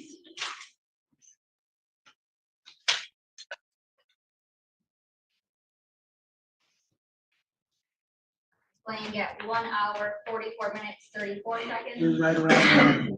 Okay, but not on the ninth though. Not that I don't, like I said, not that I can recall. Okay. But you can ding my phone, I'm over there quite often. Okay, so yeah, you can do some amazing things with these phones. Go ahead. I'm sorry. No, I'm just trying to think about some stuff. Okay, so when I was asking you about you had any contact or text message or did anything with Zaza, you said that you didn't, that you don't have any contact with her like that at all. Because you can't think of any of the last time that you talked to her? Not right off the top of my head, boss Okay. Were you supposed to meet her anywhere? Zaza? Not at all. Not at all? Not at all. Okay.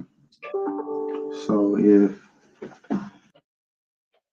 Pausing at 1 hour, 45 minutes and 37 seconds.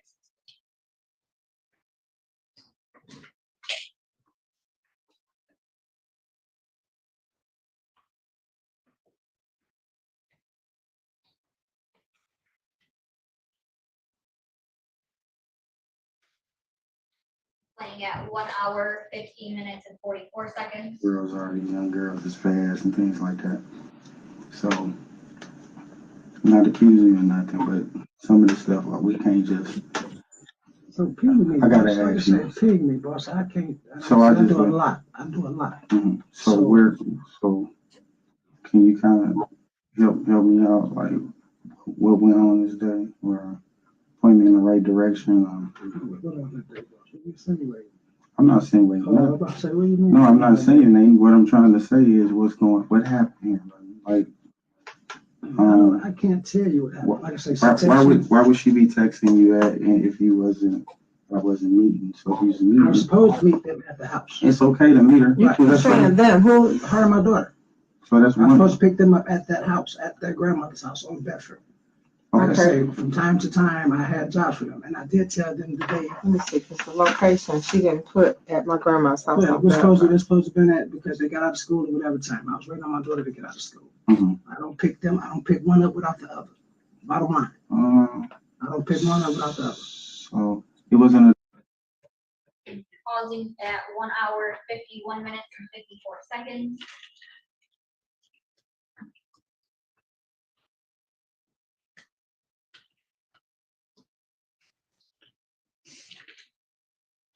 And I'm playing at 1 hour, 52 minutes and 47 seconds. okay. Did she ever confide in you about like having any troubles with, with girls or with The boys? Or, grandmother knew about the situation she had with some girls. Like, supposed to get jumped on, something like that. I'm not sure, but they knew about that situation.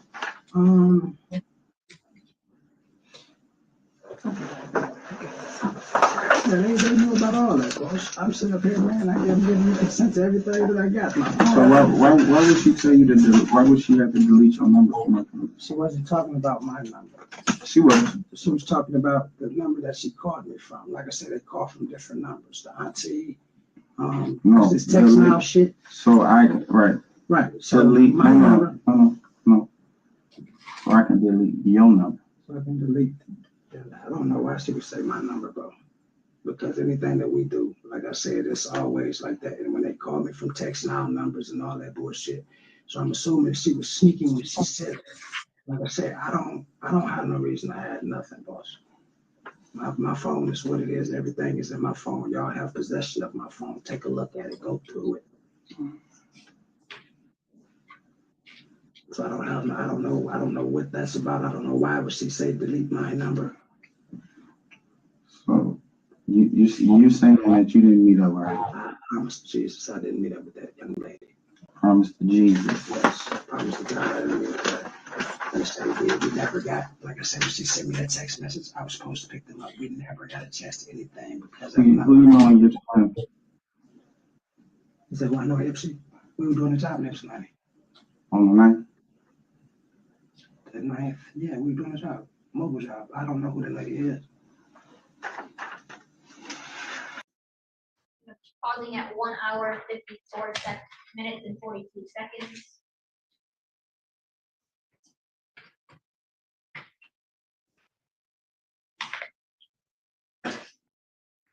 I'm playing at 1 hour, 56 minutes and 53 seconds. She knew that she was supposed to be calling me. Did you tell the mother or anybody that she had just listen? I told my child's mother that that she had texted me. That day. Yes. To meet you. Yeah, no. She had texted me and I asked what number was this. She was like, I don't know. I gave her the number. She said she didn't know what number that was. So you see that y'all had correspondence the day before on the 8th? Yeah, from the same number. What does it say? Yeah. So it said, what are you doing? Right, that's you. That was me saying what I'm doing? Yeah, she's saying that she actually you was at work and you responded, what you doing? Yeah, what are you doing? So y'all have back and forth conversation. Not like that, boss. Like, man, like I said, they call me when I have jobs, and I told you when I have jobs. But I guess the way at the beginning of this, and again, I'm just trying to understand, bro. Right. So I can try to catch you. No, you wait a minute. Listen, brother. Again, at the beginning of the conversation, I asked, did you ever speak with her on the phone or text message? And you said that you either speak with the grandmother or you speak with your child's mother. Or they call me and ask me and harass me, and I call the grandmother and let them know that they did that. But here, we having back and forth conversations one-on-one. Okay, what is the conversation, boss? Okay, this is. And I'm pausing at 1 hour, 58 minutes and 24 seconds. In fact, it's fair to say that this were just clips of this interview. Correct. And your conversation with Mr. Butts continued on into other kind of topics too. Correct. Okay. Did Mr. Butts say the last time that he saw Nizaya before she went missing? Yes, he stated to me that he had last seen her at the end of December, early January, sometime at the grandmother's house. He lived. Okay. And did he say anything about knowing where Nizaya's bus stop was? Yes, Okay, what did he say about that? he said that the bus stop was at a 3 mile drive in Cornwall. And when you guys are talking, and you mentioned the name Zaza, who is he referring to as Zaza? Just he was talking about like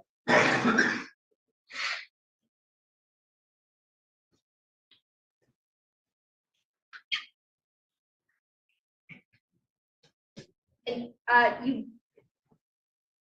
you were showing Mr. Bucks some text messages. What were the messages that you were showing him? Where were they from? from cell phone that were I got that information from the officer in charge of the case. I don't know exactly where it was extracted from. I would have to review the document. Okay. Were they from like a cell phone provider? Were they from an app, something like that? I believe they were from the app. Okay.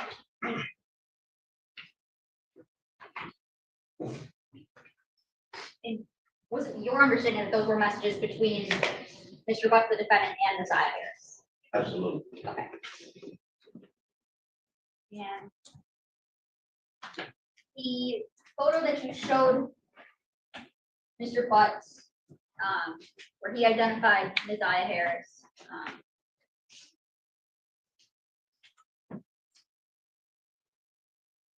I want to show you people's, it's already been exhibit 12. Can I approach? Yes. Is this similar to the photo that you showed Mr. Butts in your interview? Yes. What's the only difference? If there is any. It appears to be the same. I feel like my picture was zoomed in a little bit. Okay, so just a smaller version. Was yours in color also? Yes. Okay, all right. And is this the one where he identified as his items? Yes.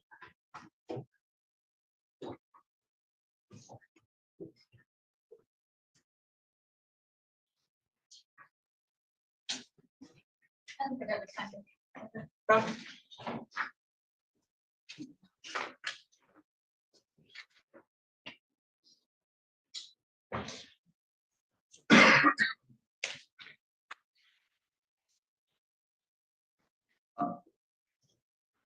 Good afternoon, Secretary. Good afternoon.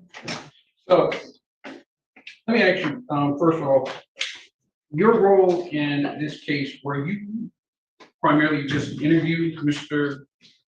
Butts, or were you involved in the greater investigation? Mainly for the interview. I assisted on the search. Okay. So you interviewed Mr. Butts on February 15th, correct? Yes. Okay. He was already in custody, correct? Yes. And where did this interview take place? Detroit Police Headquarters. Okay. Did you take to transport him, or was he already there with you? He was already there. Okay. So you don't know what conversation was had with him prior to getting there, correct? Okay. How long was he there prior to you seeing him? Did you know? Okay. But it was you and your partner, Lisa Johnson? Yes. All right. You came into the room, correct? And he was already in the room when you came in? Yes. And you said that you didn't offer him any food or drinks? No. Okay, do you know, have he had a chance to use the restroom? No. Okay.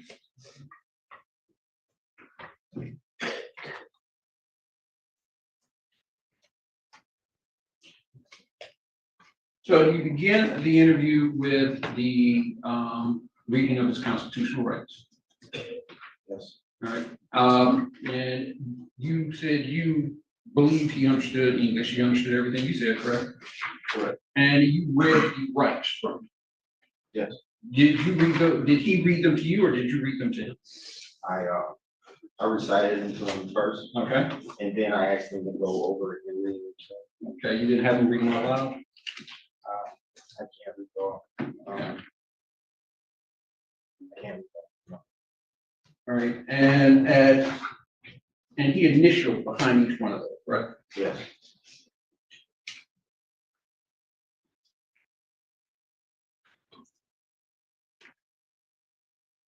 You had him verify his phone number, correct?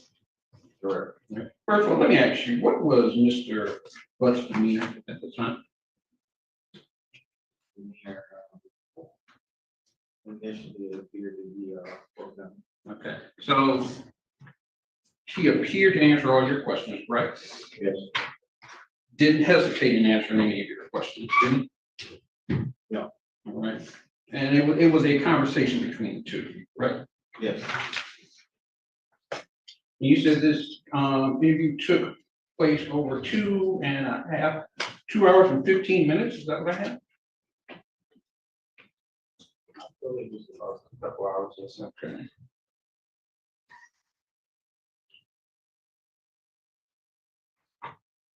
So you asked him about his cell phone, correct? Yes, He gave you the cell phone, I'm sorry, he gave you his number, right? yes, And he even signed off to say, yeah, go ahead and search my cell phone, right? yes, Okay. Now you asked him about January 9th, correct? yes, And he told you he did not he had a legal issue up in Clinton Township.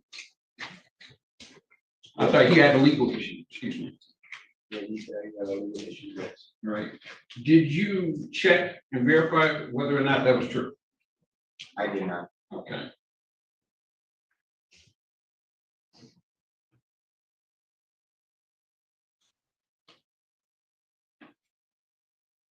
And you asked him about Desire coming to his shop, correct? I'm sorry, you asked him about his interaction with Desire, correct? Yes, And he told you that she would come to his shop from time to time, correct? yes, And he would have her do work in his shop, correct? yes, And he also told you he had his daughter do work as well, correct? correct. Did you verify whether or not that was true? I did not. Okay.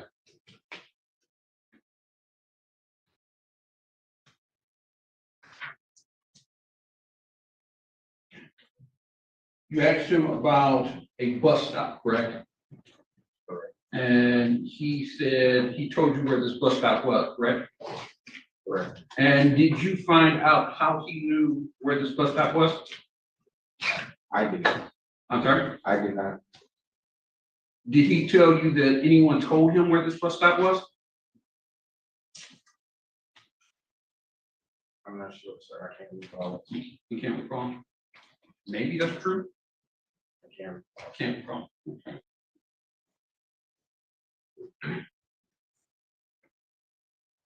Just one moment.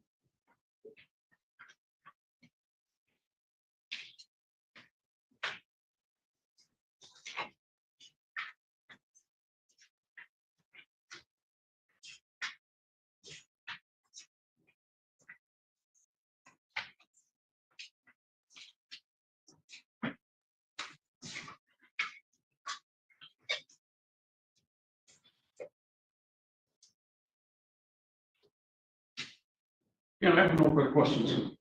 Can you redirect? I'm ready.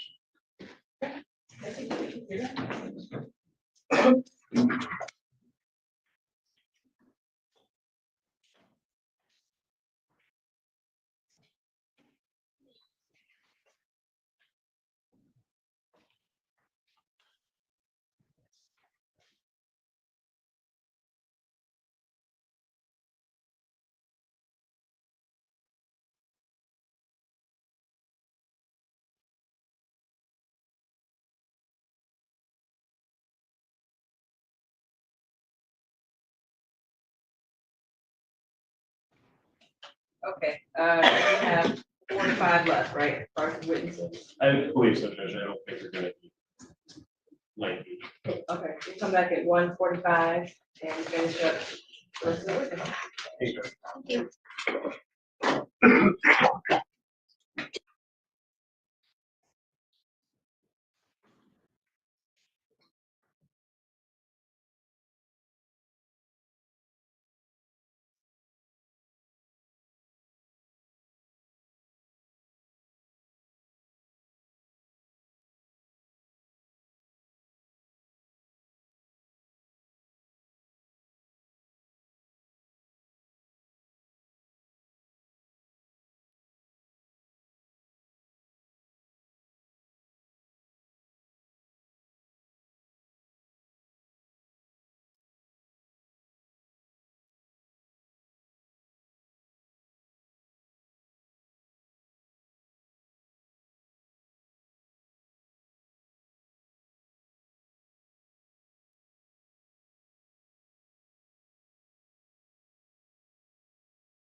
Okay, we are on the record. This is case 2459617.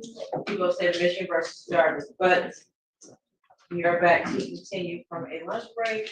Before we begin testimony with the next witness, I'm just indicating on the record as discussed in sidebar with all counsel, that I will not be live streaming based off of it being a minor who will be testifying, and also that includes the media, no recording of audio either.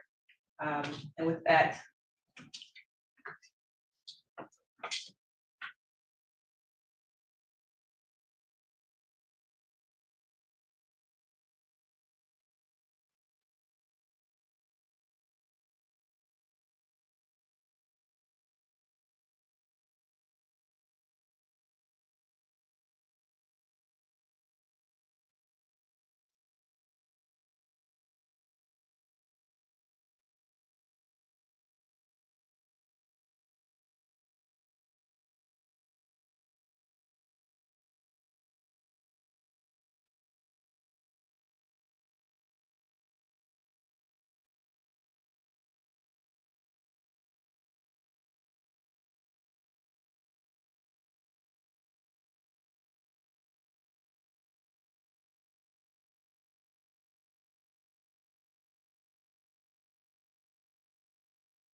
They'll take the name for it.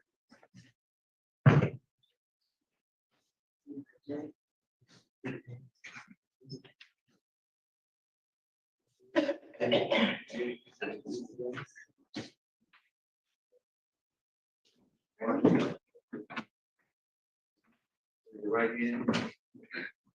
So just motion and nothing but.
Ready. Back on the record, People versus Jarvis Butts, 2459617. We just took a brief 5-minute break. Are the people ready to call their next witness? Yes, Judge. Okay, go right ahead. At this time, people would call Erica Anderson.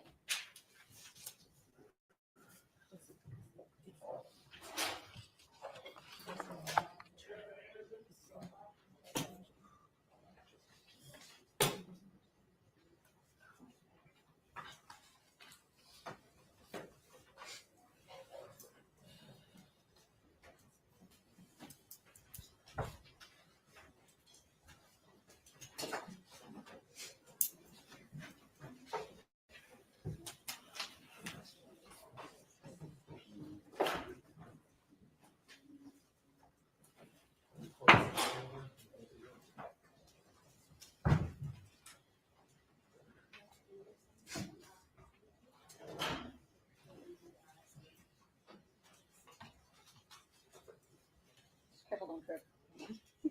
Raise your right hand. You swear to tell the truth, the whole truth, and nothing but the truth. Yes. Okay. Just watch your step.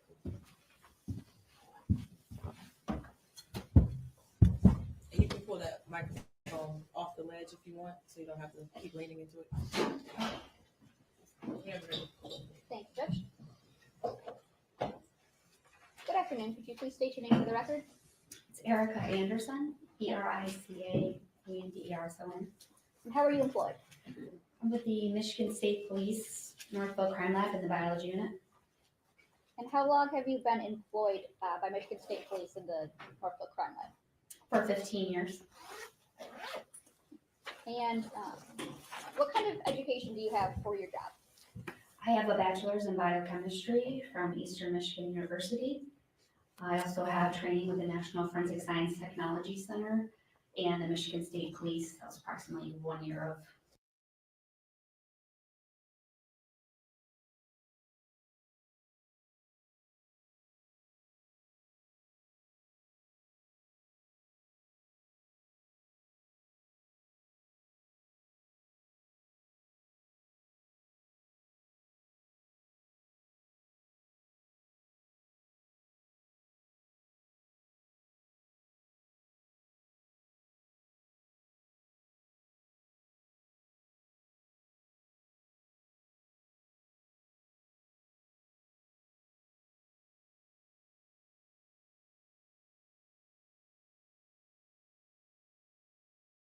Wayne County, St. Clair, Oakland County, federal.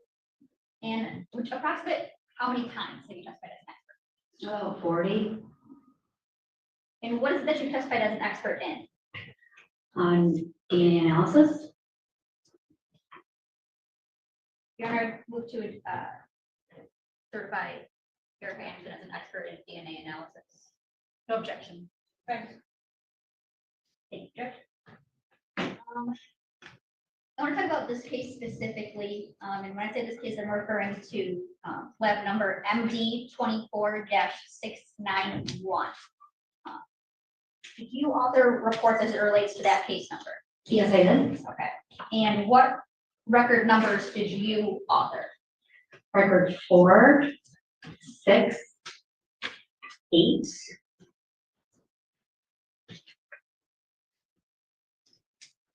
Maybe there's one more.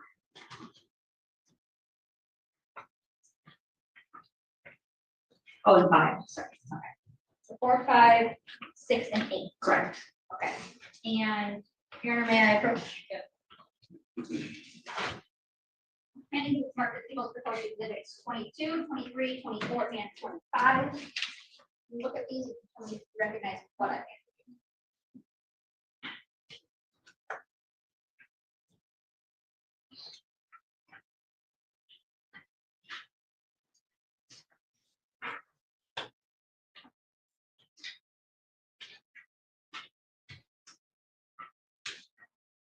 These are the reports I authored. And this exhibit 23, is this a fair and accurate copy of the report you authored as it relates to record number 5? Yes, it is. Move for the admission of Peoples 23. No objection. Sorry, not Peoples 22.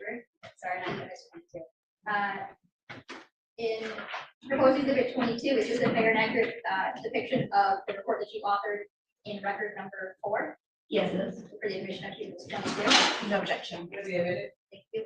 And in proposed Peoples 24, is this a fair and accurate depiction of the report you authored as it relates to record number 6? Yes, it is. Move for the admission of Peoples 24. No objection. And 25, is this a fair and accurate depiction of the report you authored as it relates to record number 8? Yes, it is. Move to admit Peoples 25. No objection. Okay.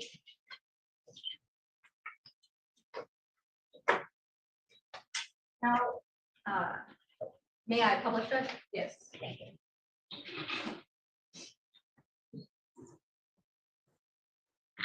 Introduction.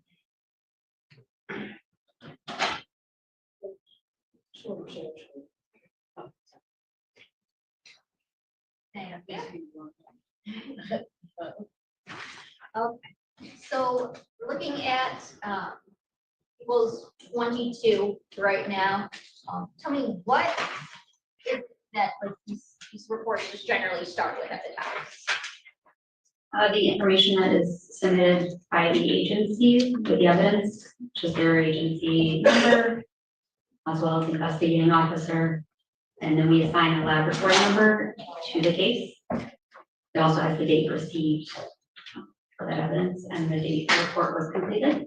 And who comes up with the nature of offense? Do you list that? Does the police list that? The agency, Okay. And what about the victims and suspects? Who lists those? they also list those on the paperwork when they submit the evidence. Okay.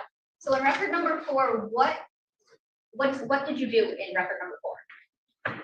I interpreted and recorded 2 items of evidence that were submitted. What were those items of evidence? A buckle swab from Jarvis Butts and an ID, swabs of an ID card. And what is it that you did to them? What's the process that you did? So I'll give you a general overview of the process. When we receive this evidence in our laboratory, it's usually in a small tube, it's cuttings or swabs from evidence.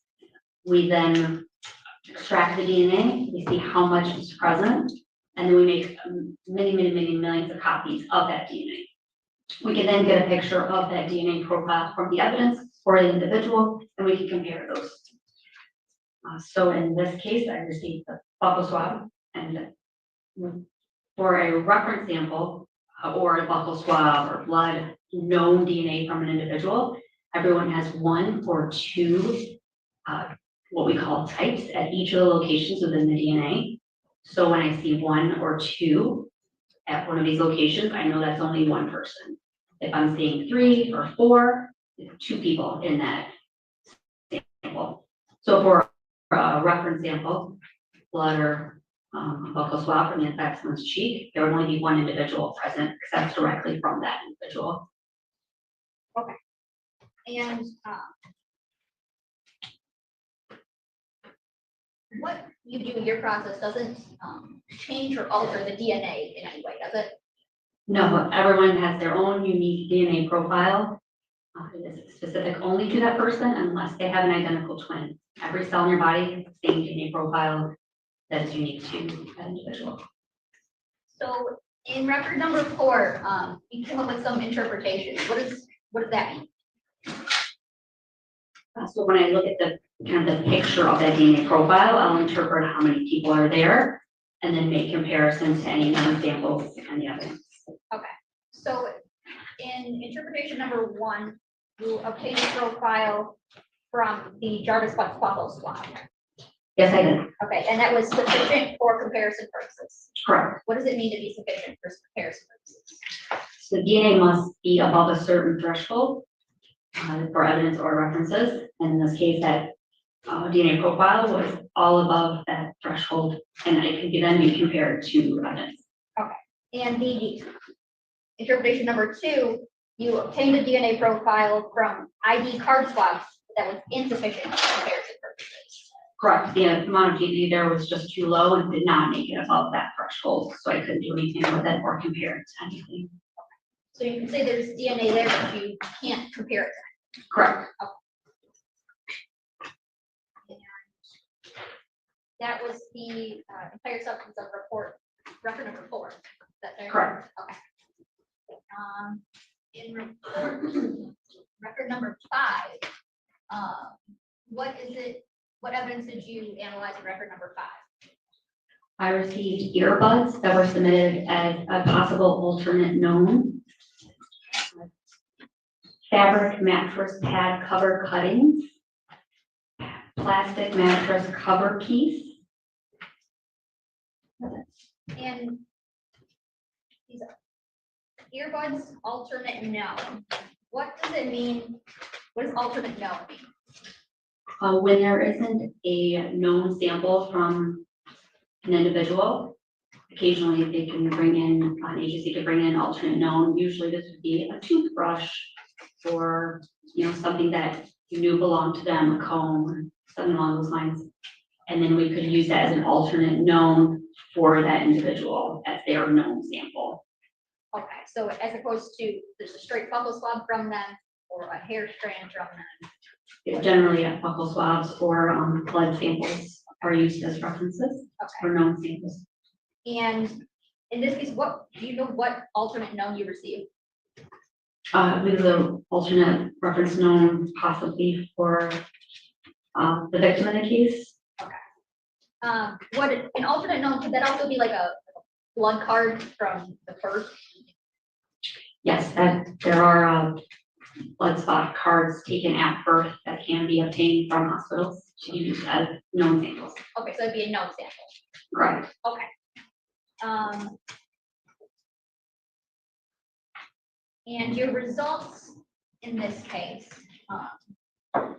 your interpretations, you stated there was a DNA profile obtained from the earbud swabs that was not sufficient for comparison purposes. Is that the same thing that you were saying for in record number 4? Correct, yes, it wasn't enough DNA there to make any determinations. And interpretation number 2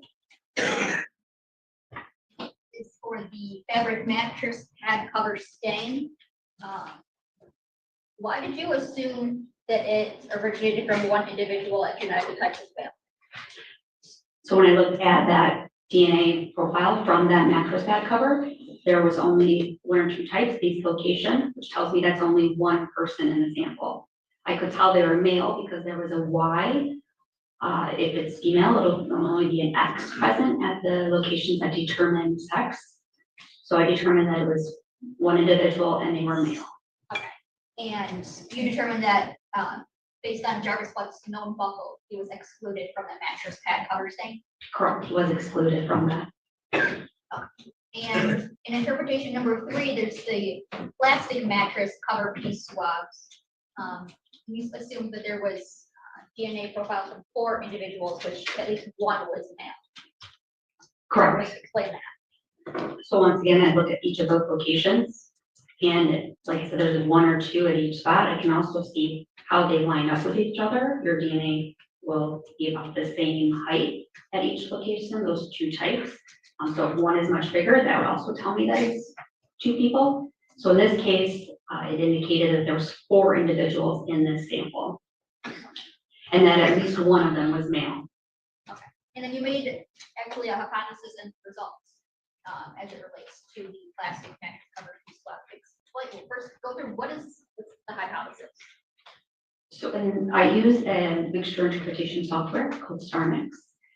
And what the software does is it breaks that mixture down into its individual components and it determines which profiles would best fit in that mixture. And using frequencies from the population, I can compare known samples and it will give me a likelihood ratio, which is how many times more likely that that individual contributed or did not contribute to that mixture than a random individual in the population. So in this case, you compared this to a known sample from Jarvis Butts and 3 unknown unrelated. I only compared him, the hypothesis is that it would be Jarvis Butts and 3 unrelated unknown contributors, or hypothesis 2 or idea 2 is that it's just 4 unknown unrelated individuals. So it compares those 2 ideas and then provides that likelihood ratio. And you determined there was very strong support that Jarvis Butts was not a contributor to the plastic mattress cover swaps. Correct. 750 billion times more likely that it originated from those 4 unknown unrelated individuals than Jarvis Butts and 3. Moving on to record number 6. What evidence did you analyze here? I received shower drain swaps. And just for clarification purposes, back in record number 5 and in record number 6, these mattress cover pads, plastic mattress pads, shower drain socks, do you have any idea where these are coming from? No, they were just given to me in a tube from a previous analyst. Okay. All right, so you said you did shower drain swaps. What was your hypothesis of this? So I determined that there was, once again, 4 individuals in that sample, with at least one of them being a male. And so your hypotheses were essentially the same thing as the record before? Correct. Okay. So in this one, you said you had moderate support that Jarvis Butts was not a contributor to the shower drain swaps. Explain that. So best way to think of this likelihood ratio is kind of like a teeter-totter. So on one side is hypothesis 1 that Jarvis Butts and 3 other individuals. And the other side is just 4 unrelated unknown contributors. So think of it as tilting one way or the other. So very strong support one way, very strong support the other way, or you could have just moderate support or just limited support, which would be just, a little bit of a tilt, or they could be fully excluded from the sample. So in this case, it was 4.6 thousand times more likely that it originated from those 4 unrelated individuals than Jarvis Butts and 3 other individuals, which is moderate support that he's not a contributor. So it's tilting that way, just not all the way. And in record number 8, what evidence did you analyze here? I received black hoodie stain swabs, another set of black hoodie stain swabs, black hoodie swabs, pink bodysuit stain swabs, pink bodysuit swabs, as well as Najaya Harris blood card. Now, what kind of testing did you do in record number 8? The same as the previous records. Okay, and that's autosomal DNA? Yes. Now, going through this, you were able to have a sufficient amount of DNA for comparison for Najaya Harris's blood card? Correct. Okay. And in your second interpretation, this is as it relates to black hoodie stain swabs. This is 5AD stain swabs. What were your hypotheses here? I determined that there were 2 individuals in that black hoodie stain swab, first one, 5AD. And I would compare each of the known individuals to the sample. So initially it would be Jarvis Butts and on one unrelated unknown contributor, and then on the other hypothesis would be 2 unrelated unknown contributors. So based on those results from the black hoodie stain swabs, it was approximately 460 times more likely if it originated from Jarvis Butts and an unknown contributor than if it was from 2 unrelated unknown contributors. And this provides moderate support that Jarvis Butts is a contributor to the black hoodie stain swabs. And you can't say what that stain was, can you? No. And then you said you did one for Jarvis Butts and you did one for Najaya Harris. Correct. So when comparing Najaya Harris, It's approximately 3.7 million times more likely if it originated from Messiah Harris and one unrelated contributor than if it were from two unrelated unknown contributors. And this provides very strong support that Messiah Harris is a contributor to the black hoodie stain swaps. And in interpretation 3, this is the second of the black hoodie stain swaps, 5BD. When they're separated like that, when you have like 5BD and 5AD, does that tell you that there's different parts that are being swapped, different areas? Generally, it will be two different stains on the same, item, but the person that actually took those swaps, they would best be able to describe where they were collected from. So as it relates to 5BD, the black hoodie stain swaps, what did you find there? That was one individual in that sample, and it genetically typed as female. And so if that's the case, what was your hypothesis then? So comparing Messiah Harris to that sample, it was 3.6 octillion times more likely if it originated from Messiah Harris than if it was from an unrelated unknown contributor. And this provides very strong support that Messiah Harris is the contributor to that black hoodie stain swab. And then I compare Jarvis Butts as well, and he's excluded from it to his single source samples. Okay. And would that be because you found that it was only from one individual genetically typed as female? Correct, yeah. When comparing him, he was excluded. And when you say octillion, not a math person, how many zeros is that? That is 27 zeros.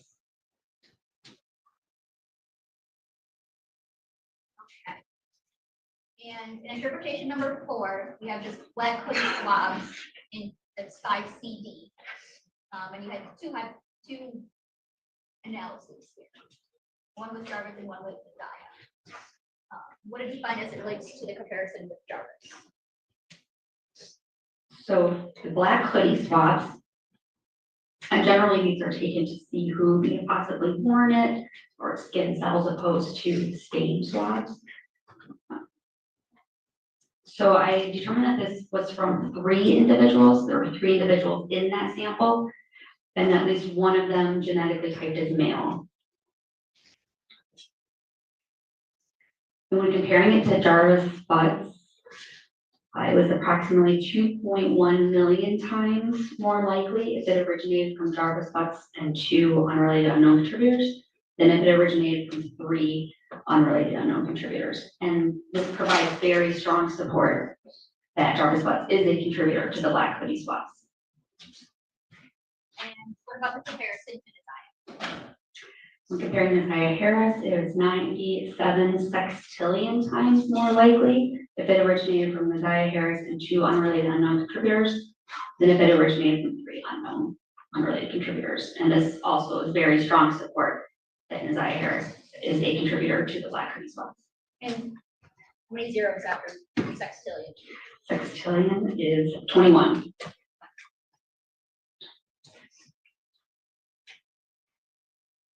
And just for reference, anything over 1 million is considered very strong support. And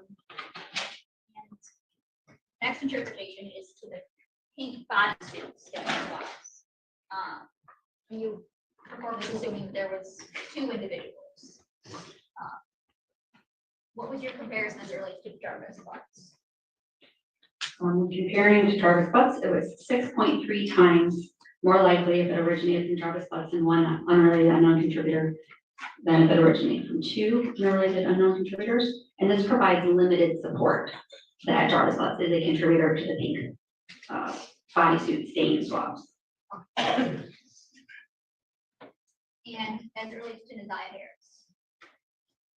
It is approximately 60 septillion times more likely if it originates from Messiah Harris and 1 unrelated unknown contributor than if it originated from 2 unrelated unknown contributors. And this provides very strong support that Messiah Harris is a contributor to the pink bodysuit stain.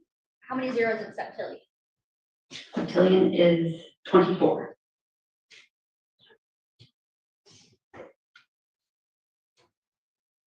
then interpreted, pink bodysuits, regular swabs of it. You determined that there was 2 individuals, at least one was typed as male. Correct. Tell me, your comparison with Jarvis Butts. It was 24 trillion times more likely if it originated from 2 unrelated unknown contributors than if it originated from Jarvis Butts in 2 and 1 unrelated unknown contributor. And this provides very strong support that Jarvis Butts is not a contributor to the pink bodysuit swabs. And you had said previously, just the swabs of items, you said they're more related to like a wearer ID type thing?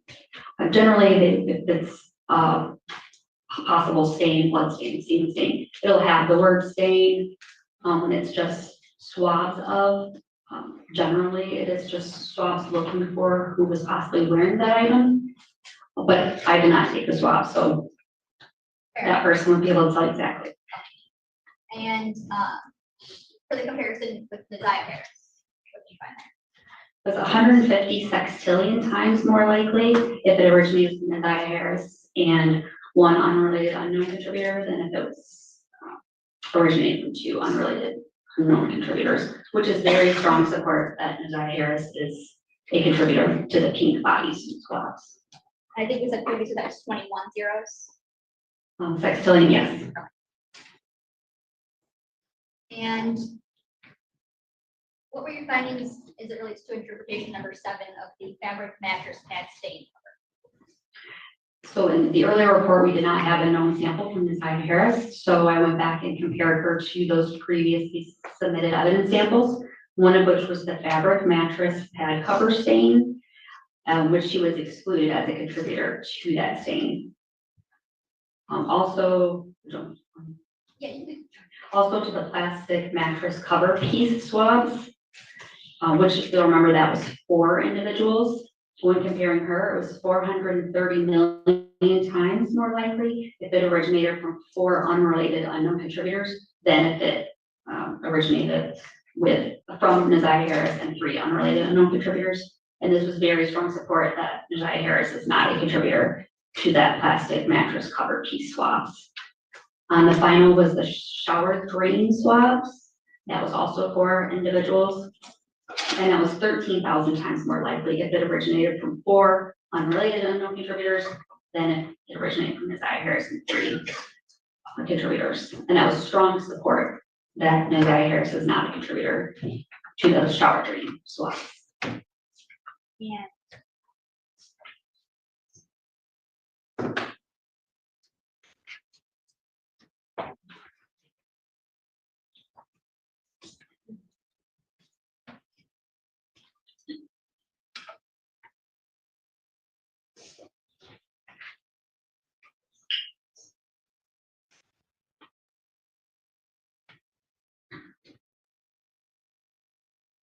Nothing else at this time. Ross, thank you. Good afternoon. So when you received the swabs, you said in separate tubes, each swab or cutting, whatever you would be testing, it comes in a separate tube. Correct. And it's all labeled with a number that corresponds with the file that you're working on. Is that correct? Correct. Each one has its own ID. Yes. Okay. And what other communication did you receive with those swabs?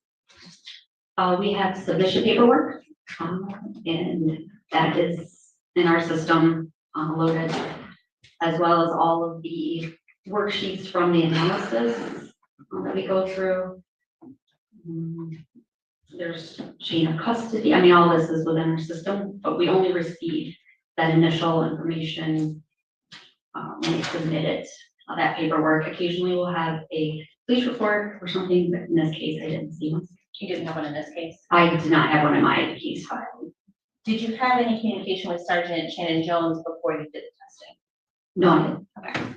Did you know, was there a name associated with this file that you knew of before you did the testing? There are, like I said, names within the case file. Generally, we process samples in batches and we don't we look at all that before we get started until we sit down to actually write the case, and those profiles are already complete. Okay, and I'm gonna try to get some information from you just on how that process works, because I have a limited understanding of DNA, so correct me when I mess up. But as I understand it, when you're running these samples, essentially you come up with, ultimately for interpretation, kind of a line that shows peaks. And that is, those are the things that you're comparing. Is that fair to say?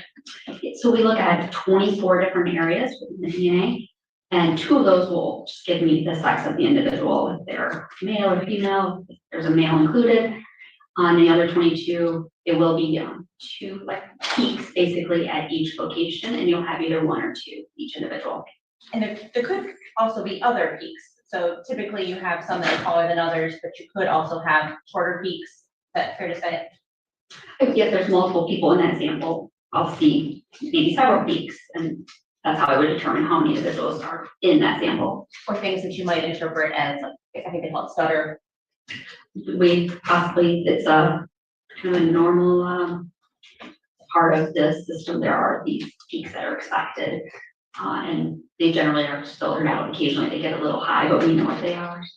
And I was gonna say, so then when you see this chart, is that your part of your interpretation to kind of exclude that as something of significance? The stutter peaks? Yes. Yes, I would evaluate if any of those peaks could possibly be stutter or not. Okay. And I think you answered this, but I just want to make sure. How many loci did you test? There's 24 total loci. And that's what you tested? Correct. Okay. And that's of like the 3 million base pairs that exist, fair to say. And there's 150,000 loci in human genome, correct? Is that Yeah, this is the standard for forensic testing, yes. It's 24.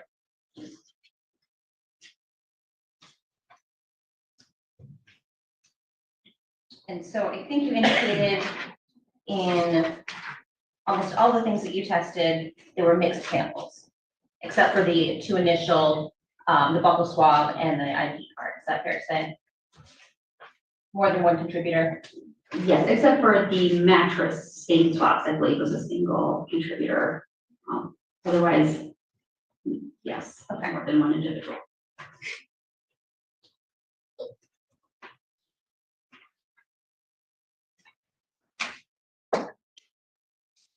The black hoodie swab, the non-stain swab. I think your report indicates, or your testimony was, that there were 3 contributors. Is that correct? Just wanted to kind of double check each First, yep. Are you going to refer to your report too? Yeah, it's my report. So the second, the 5BD, Yes. 5BD was only 1 individual female. I'm sorry, I guess I'm looking at.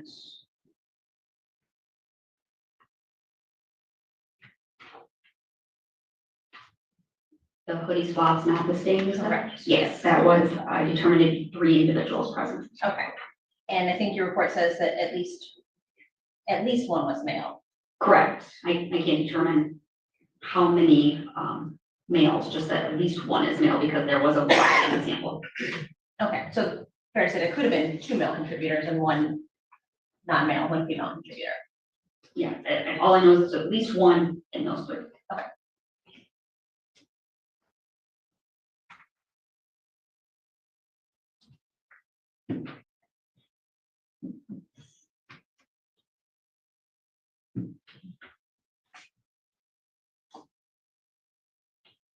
Now, is it the program that determines the statistical number, the probability, or how is that determined?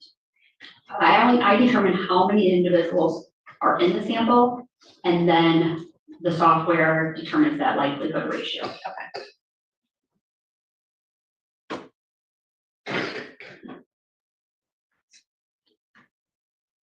Because you're only receiving swabs or cuttings, you don't actually see pictures of what the items are that the stains came from or the swabs came from. Is that fair to say? Or do you? They are in the case file. I did see them in this case. So sometimes I'll look at them, and sometimes I'll just write the report unless there's a need to see them. They're not always provided, but Do those pictures indicate to you where the different samples might have been taken from, or the swabs may have been taken from? yes, the pictures in this case were taken by the previous analysts that provided the samples to me. So she would have actually examined the evidence itself, took the pictures, as well as where any swabs or cuttings were taken. So the previous analyst would be testing for genetic material in general. Is that fair to say, like saliva, blood, semen, stuff like that? She's the one that's making that determination. Yes, she would do any body fluid testing, such as blood, semen, saliva, and then any swabs of just for skin cells. DNA can degrade over time, fair to say? Over time and in certain conditions, sure. Weather, stuff like that. Potentially if sunlight can degrade DNA. The elements in general, bacteria. Yes. Okay. And so when it degrades, does that mean that the DNA molecule itself is breaking down? Yes, it's degrading, yeah. And what is the impact of that on a DNA test? It could just be lower than it would have been.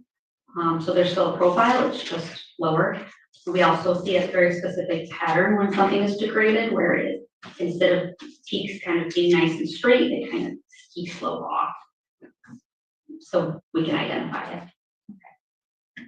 Okay. Could it mean that you get an incomplete or a partial profile? Sure, yeah. Was that a factor at all in any of the swabs that you tested in this case? I didn't see any very specific that pattern that I was talking about. I didn't see that. Some of the samples are lower, so they may have been possibly, if they were in the elements, degraded or diluted.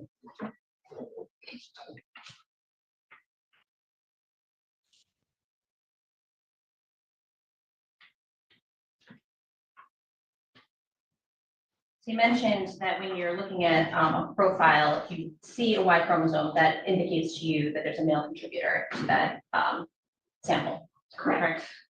And trying to say this in the least amount of words possible. And so if you have a mixed sample, you can do, or one of the ways to determine the male profile would be to use a Y-STR analysis. Is that correct? Yes, we do offer testing that specifically looks at only that Y chromosome in our lab, and I don't perform that testing personally. Somebody else would perform that? Yeah, so when we need it, they will perform it, yes. And what would indicate, or what would determine when that would be needed? Generally, it's in samples where it's a mixture usually from a female, let's say a body swab, and there's so much of her DNA, it's overwhelming the small amount of male DNA present. So they can do this testing to only look at that Y chromosome so that that large amount of female DNA kind of isn't in the way. And so this would be done for something like skin cells or saliva or some DNA, some genetic material that's not specific to males. Is that correct? Like you wouldn't need to do that kind of test on semen or something that's only going to come from a It's male. any sample where there's just an a large amount of female DNA, but a very small amount of male DNA is generally when we use the testing. Okay. Would you use it if there were multiple suspected male contributors? I don't want to speak to that stuff, like when we would use it, since I don't do it. Okay. Would it be, is it possible to use that, or would that be helpful in general? I have no idea. Okay, you're not familiar with? No, I mean, I have the basic understanding, but since I don't actually perform it and I'm not trained in it, I don't want to speak to it. Okay. Is it the Y chromosome DNA, is that passed down to male offspring? But the male profile, so you're talking about the YSTR profile, it would be the same? Correct. Yes. Okay, from a father to a son. Correct. Okay. And that's the Y star DNA, right? The Y short tandem repeat. Correct, yes.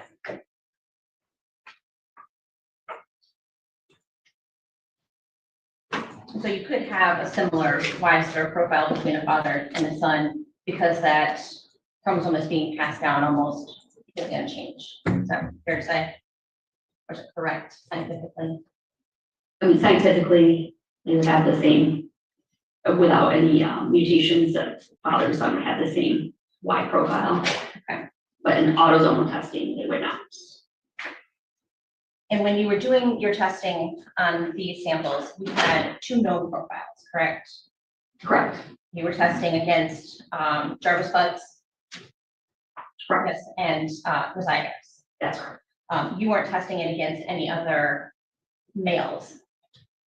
No, other references were submitted to us for comparisons. Okay. So DNA test obviously can't tell you when DNA was deposited on an item. Is that correct? That's correct, yes. And it can't say how it came to be put there. Right? Correct. Like it could be there's primary DNA, right? If I cut myself and I get blood on my shirt, that would be a primary transfer, right? Yes. If I then touch something and get blood on that, then the blood that's on the, say it's on my paper, the blood that's on the paper then would be a secondary transfer. Yeah, like from your shirt. Yes. Correct. Or say if I hand my pen to Mr. Riggins here, and then he hands it to somebody else, that would be a third. Is that correct? It's the transfer of the DNA. So I touch this primary, then you come and touch it, my DNA is on it, that would be secondary. And tertiary would be, then that DNA moves again. Of course, each time DNA is transferred, it's lower and lower generally. Okay. And so then if Mr. Riggins walks away with my pen and leaves it in another room and somebody picks up that pen and uses it, in theory, they could be tested and have my DNA on them, correct? Possibly. Even if we were never in the same room together. Correct. Okay.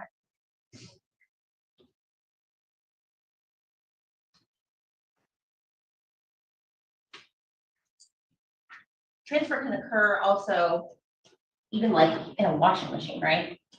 Possibly. So if clothes are washed together, which is kind of illogical, right? You're washing something, but in reality, my clothes and Mr. Riggins' clothes could be washed together and his DNA could transfer onto my clothes just by virtue of being washed in the same cycle. Correct.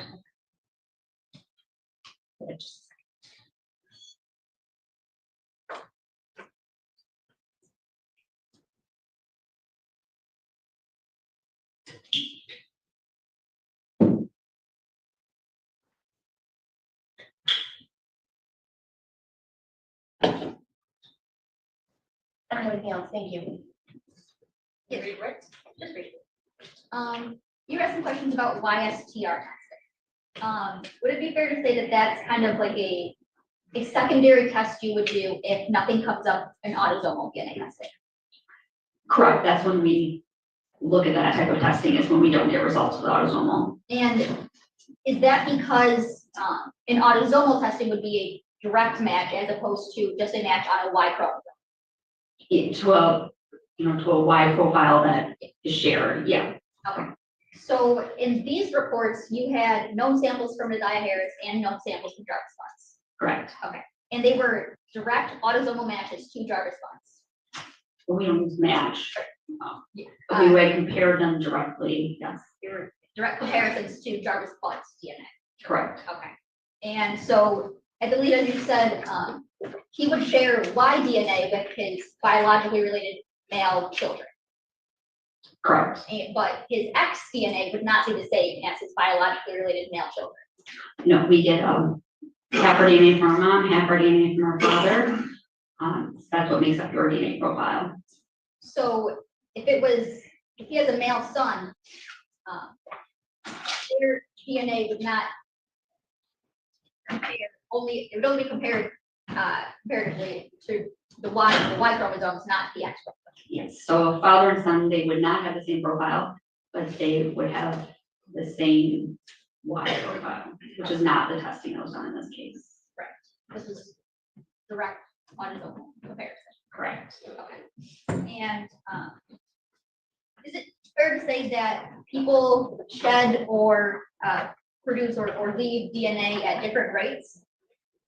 Yes, everyone is different, how much DNA you leave behind when you touch something.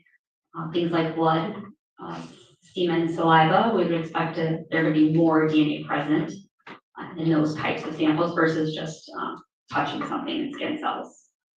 And given that people can shed DNA at a different rate, that's kind of the right way I'm wording it. You can't say whether or not something was a primary transfer or a secondary transfer based on the amount of DNA present.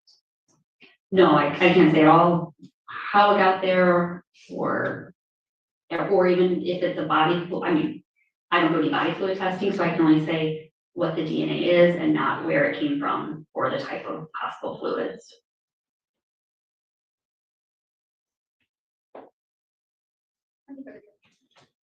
Thank you. Thank you.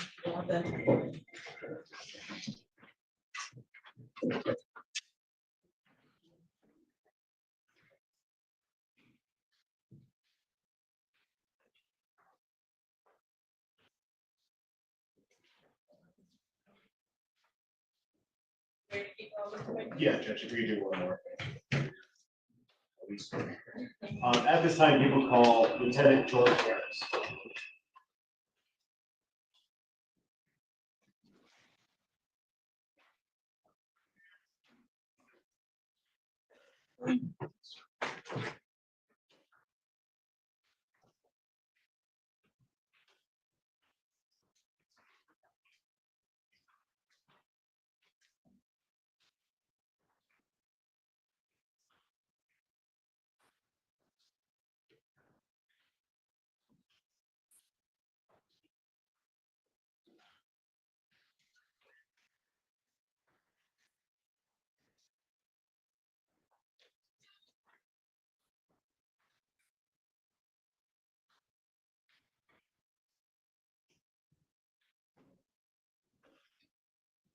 Oh.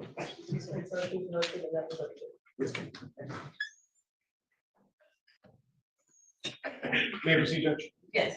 Could you state your name for the record, sir? George Harris. Yeah, just for that. You can just take it off the list. And what do you do currently for a living, sir? I'm a school safety liaison. Okay. And going back to January of 2024, where were you employed at that time? Detroit Public Schools Police.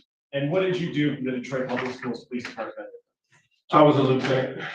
And assigned to an investigative division or something else? I was in charge of the Western Patrol Division and our intelligence unit. Okay. And did that include, at least on the intelligence unit side, some investigatory roles? Yes, it is. Okay. And were you involved in the disappearance and homicide investigation into the Zion Harris? Yes, I was. And how did you become involved in that, sir? The initial report came in that she was missing. A detective was assigned to it. She liaisoned back to me that Zion had a social media account and had communicated through text now. So anytime there was a cyber-related nexus or anything having to do with cell phones or digital communications, I was the person who would handle it with the district for years. And what is the reason you would handle the sort of cyber or internet portions of investigations? I had the training and experience. And as part of the investigation, did you do an initial search warrant to TextNow? Yes. Okay, and did you get an initial return for that? Yes. Okay, and were those from the dates of January 8th, 2024 to January 26th, 2024, if you remember? That sounds about right? Yes. Okay. It didn't go back before January 8th at that time, correct? That's correct. I will come back to that in a second, but the initial agency investigating Naziah's case, was that Detroit Public Schools Police Department? That's correct. Okay, and when did that investigation begin? January 9th, her grandmother reported her missing. One of our officers, Officer Wolf, I believe it was, went out to the school, took the report. Canvas was done. Detective Gardner was assigned to the case. And then from there, she liaised with me, and I started making my notifications and started working on it from me. You said January 9th, the report was made? The 10th, I'm sorry. The 10th. So that's when the investigation began, and that's when you became notified of this case, correct? Correct. And did the investigation stay with the Detroit Public Schools Police Department for the entirety of until today? No. When was it transferred and to who was it transferred? It was transferred to Sergeant Shannon Jones sometime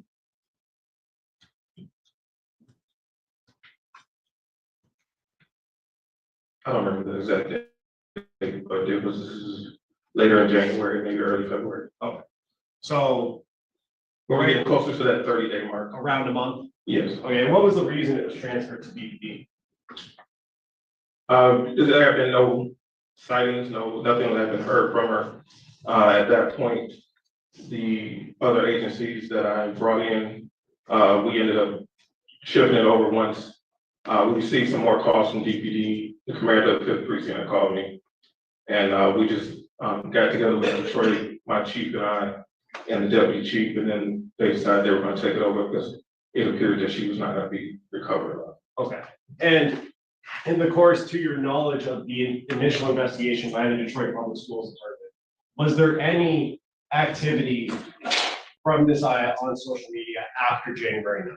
Not from this eye. Now, you said earlier that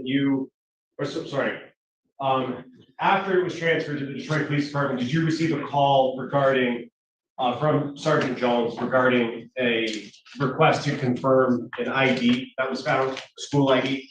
Yes. Okay, and did you receive a copy of that picture of the ID to confirm it? Yes. Okay.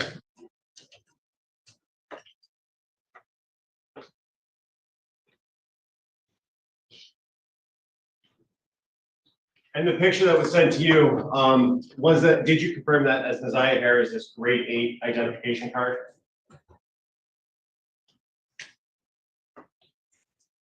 If you don't remember. I'm not sure Okay. what grade she was in, but yeah, it was her identification card. May I approach this? Yes. Approaching with what's already been admitted as Exhibit 40. Does that look similar to what you were asked to confirm? Yes. And that one you went into, did you go into the school system to confirm that that was Naziah's ID? Through an intermediary, but yes. Okay. And in the bottom corner of one of that, it says grade 8, correct? Yes, it does.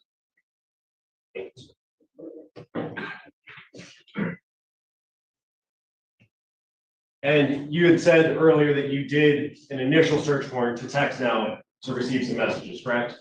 It started out as an exigent circumstance request, but yes. Okay. And may I approach again? Yes. We're approaching with what's already been admitted as Exhibit 16. And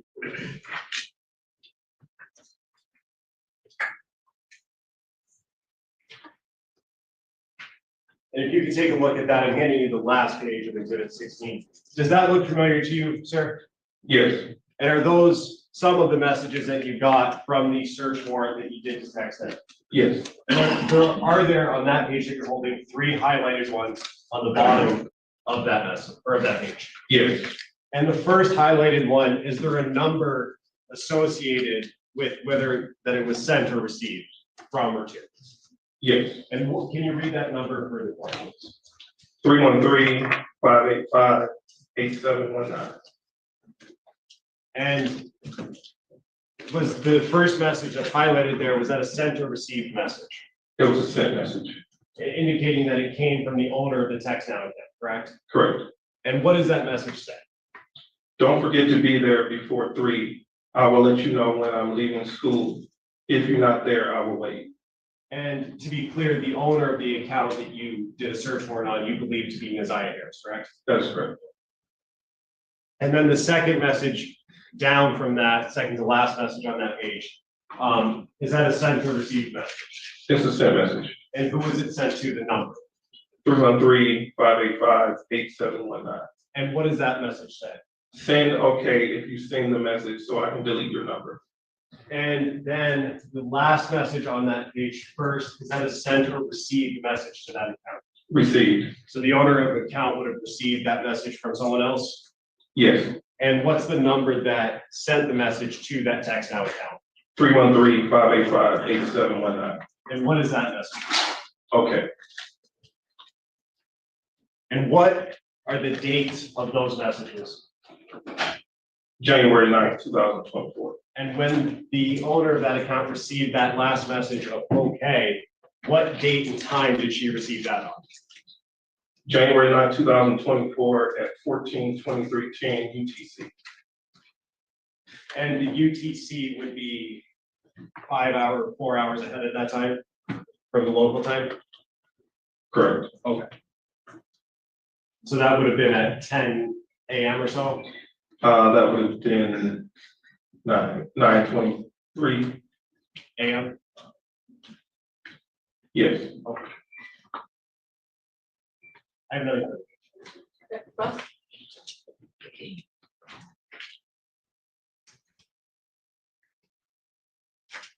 Is it, Sergeant Harris? I'm sorry. It was Lieutenant It Harris. was Lieutenant, I'm sorry. So did you learn about this case through Detective Gardner? You learned about it from somewhere from the school, or how did it land on your desk?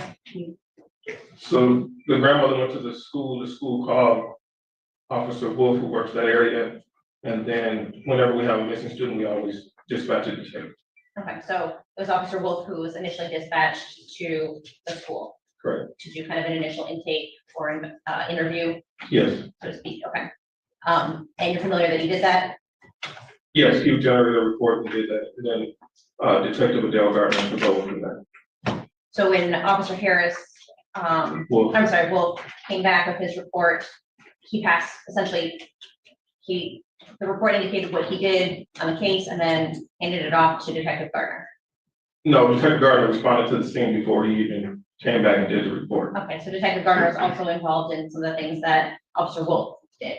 Yes, the canvassing and Canvassing. talking to people, yes. Okay, that's what I was gonna get to next. So, you're familiar that, at least Detective Gardner and Officer Wolf went out to the 3 Mile Drive location, at Cornwall, where the bus stop was, canvass that area.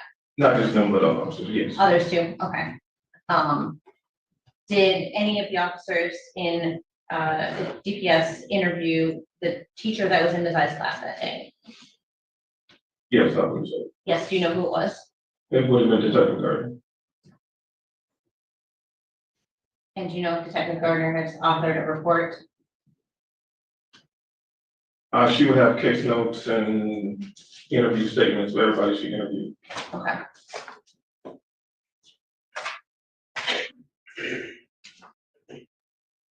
Did you follow up on anything that Officer Wolf did or that he left open in his report to you? Not personally, I was just directing the efforts of Detective Gardner as whatever guidance she needed or help. Okay, and one of the things that she requested of you was to do the search warrant for the text now? The text now, Instagram. Okay, and did you receive anything back from Instagram? Yes, I received back her, Nazai's Instagram account, information. Okay.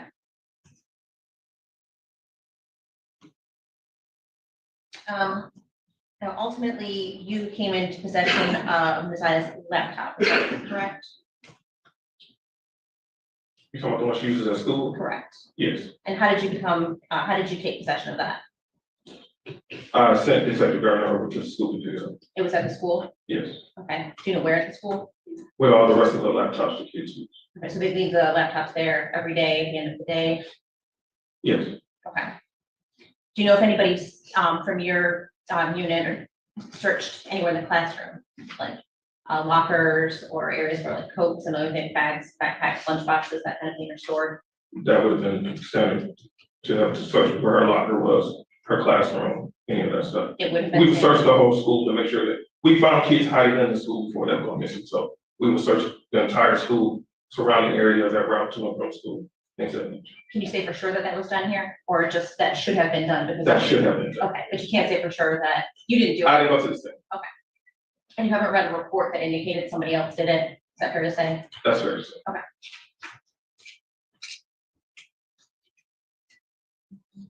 Now you also,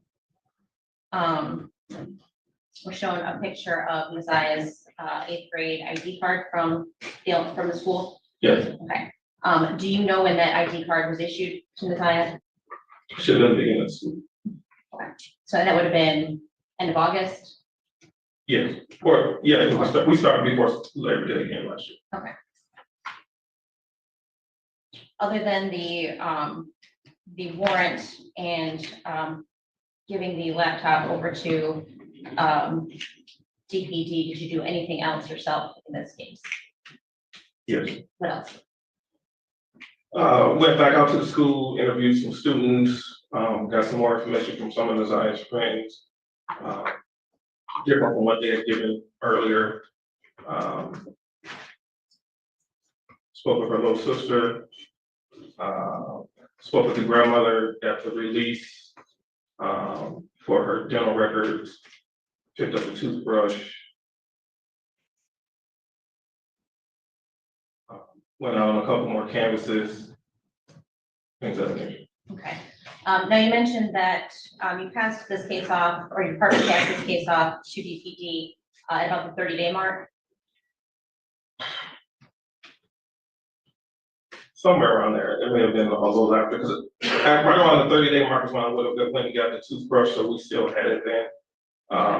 Because you have to make that update in the system, you guys get close to the 30 days. So the case was opened on January 10th, correct? Correct. And was it the 13th of February that you gave the laptop to, the Detroit police? You recall? That sounds about right, around Valentine's Day. Okay. And that would have been about the last thing that you did at that point? Yes, Okay. And that's right around a 30-day window, fair to yes, say? a little bit past at that point. Okay. Now is that 30-day window, is that kind of a standard protocol, or is there something that kind of where your jurisdiction kind of expires and you pass it on to a different agency? I would say no, because I have been with the school police since 2011, and this was the first missing we hadn't recovered within a couple of days. So normally we would, continue on with our cases, but once it got to that point, once we suspect, it could be a possible homicide, then the jurisdiction goes back to Detroit. So that's kind of how we. Would it be fair to say that once you had kind of exhausted your tools, I guess, yeah, that's one way to look at it. could you hand it off to a different agency before 30 days? Could you decide within 2 weeks, we aren't coming up with any leads, we should give this to a different agency for more assistance? We could, yes. I think that's all I have. Thank you. Very briefly, Judge. Ms. Quick asked you about recovering a laptop. That was done in this case. Zion's laptop was recovered, correct? Yes. And did you or did someone else or DPS recover a tablet that belonged to Zion as well? Yes. Okay, and where was that recovered from? School or somewhere else? From the grandmother. From the grandmother? Yes. And that would be Annette Harris? Yes. Okay, you are done. Thank you. Thank you.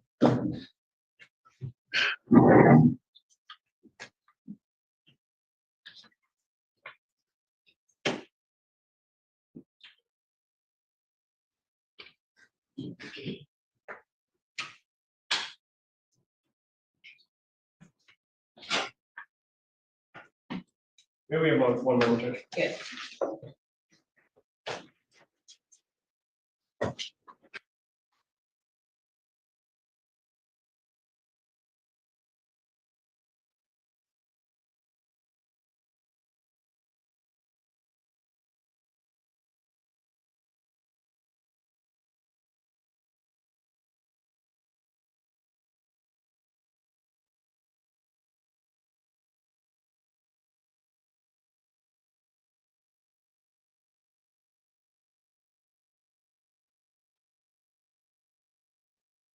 of the Detroit Police Department.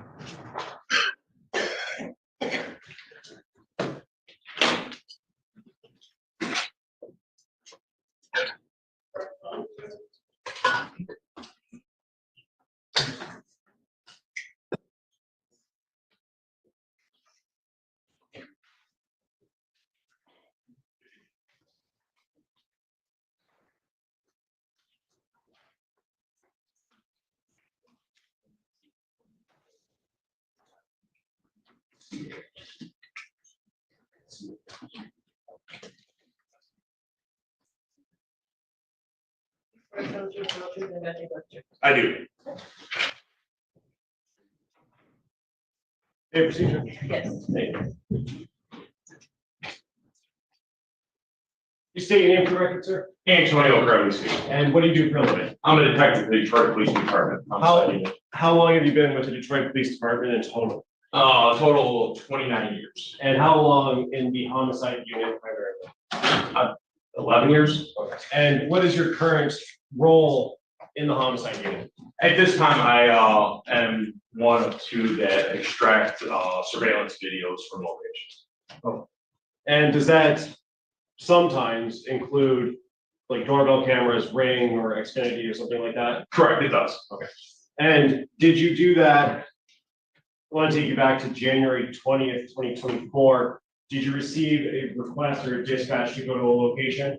Not on that date, but yes, I did receive a request back in February 20th of 24 to make 4803 Bedford to recover some video. Okay, and you said 4803? Correct. And did you write a report about this? Correct. Is there an error or a typo in your report regarding the injury? Yes, I have 3803. And in preparation for your testimony, did you realize that that was a typo? Correct. And what was the reason you were dispatched to that location on Bedford? At that time to recover video from a surveillance unit that's showing a girl walking down the street. Okay. And are you familiar with the area that address is in, or what the corner and cross streets are? Yes. And what are the corner and cross streets right next to that address? That is Bedford and Cornwall. Okay, and then is the street 3 Mile Drive nearby this location? That's 1 block east of Bedford. And did you have a chance to observe the videos or some of the videos that you recovered earlier today? Yes. And do those fairly and accurately depict the videos that you extracted from the system? Yeah, that was a Ring system. Yes, sir. Okay. And at this time, Judge, I would move to admit people's proposed exhibits.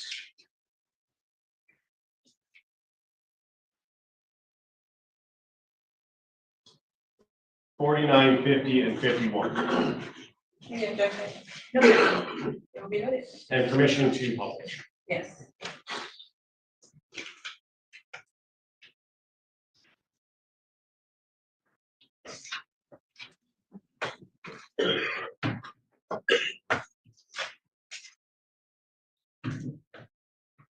And playing exhibit.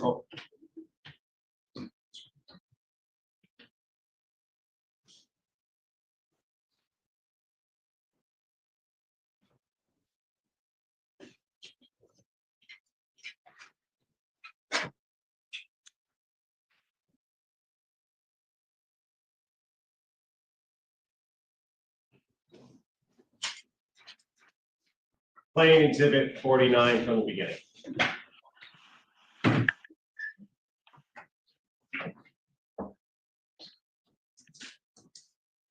And stopping the video at 9 seconds in. I'm not going to ask you to narrate what we're seeing in the video. I just want to lay some groundwork as to what we're looking at. Did you see that bus go by on the right side of the screen? Correct. And where is that bus approximately stopping right now on the screen? That's stopping right approximately at 3 miles. And Cornwall? Cornwall. Okay.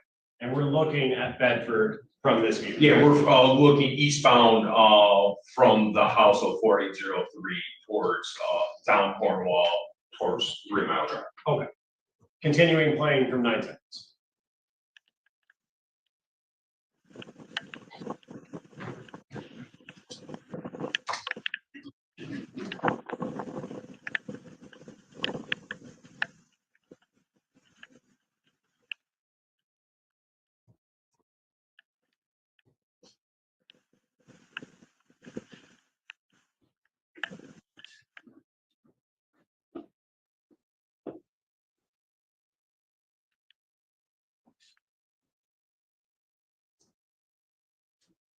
And moving to exhibit 50.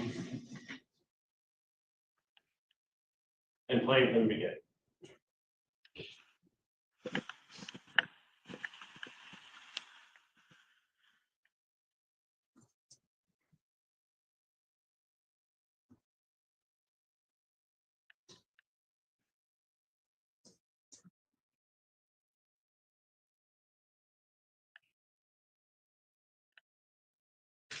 And moving now to exhibit 51.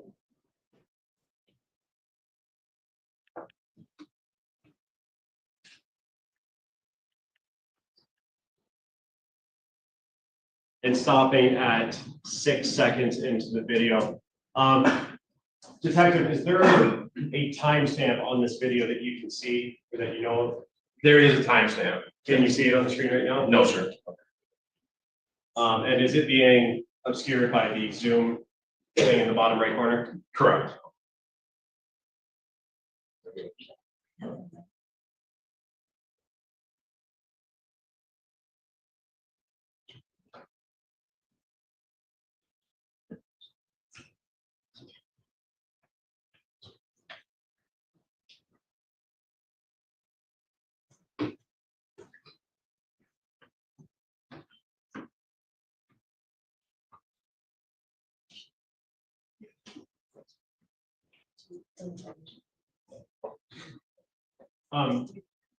Detective, when you went to extract this, is there something you do or process that you follow to calibrate the time system on the system you're extracting the video from? Correct. We do a time calibration to the world clock. Okay, and what is the world clock? So basically, it's the world clock is the anatomical clock that we go by from the Navy clock. So looking at the anatomical clock or the world clock to the video system, we calibrate how if it's 0, which this one was, 2, or if it was short or fast. Okay. So you would be able to tell if the time system that is on the video is 10 seconds fast, 2 hours fast, or slow? Slow, correct. And what was the result again for this video? Again, this was 0 to the world clock, so it was on. Okay. And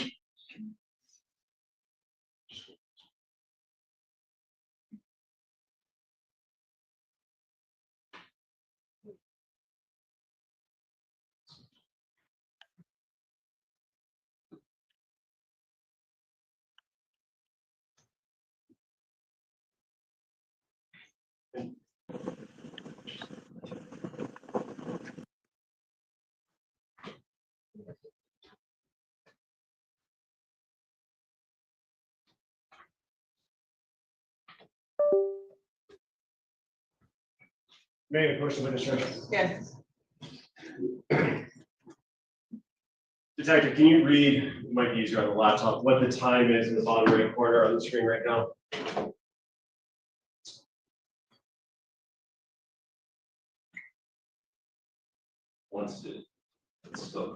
So that time is, I have my glasses, it is January 9, 2024.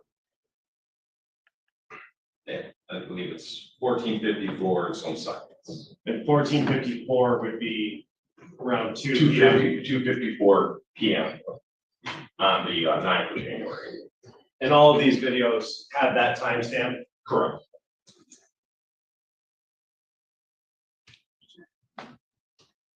And playing the video now from 30 degrees.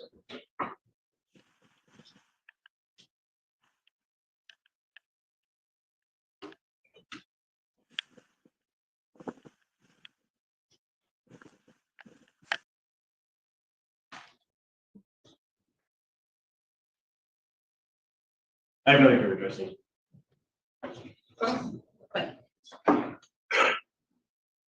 So in that video, are you familiar with that area that's depicted in the video? Correct. Okay, so you said that was a view from the camera on a house viewing Bedford going east. Is that correct?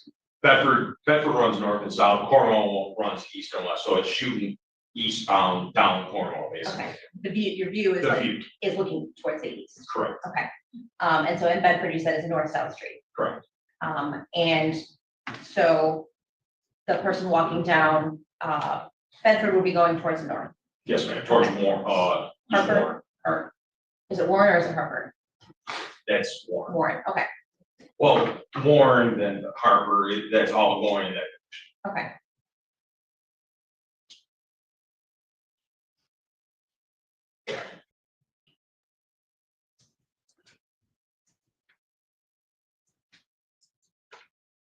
Nothing else, thanks. Nothing further, Judge.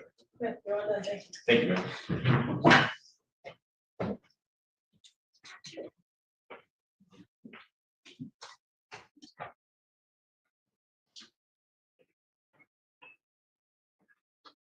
Thank you, Mike.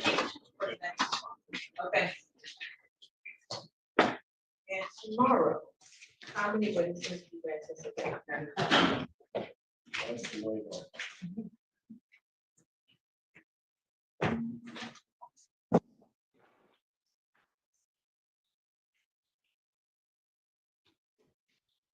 Thank you.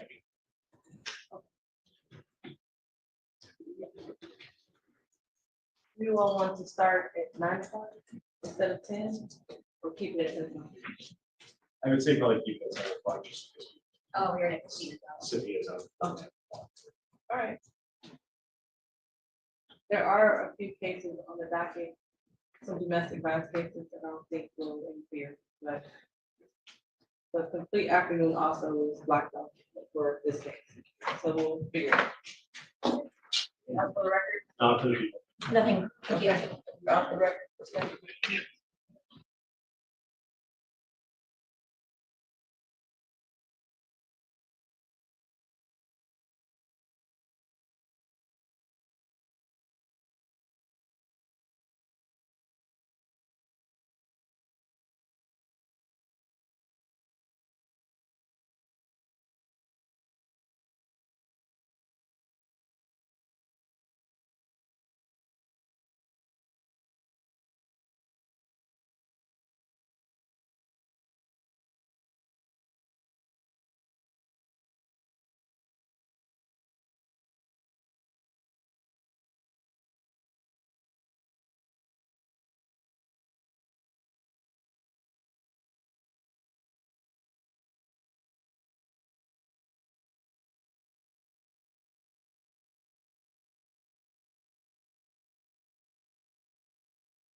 Enjoy more of our videos on the Community Advocate Network channel, and don't forget to like, share, and subscribe.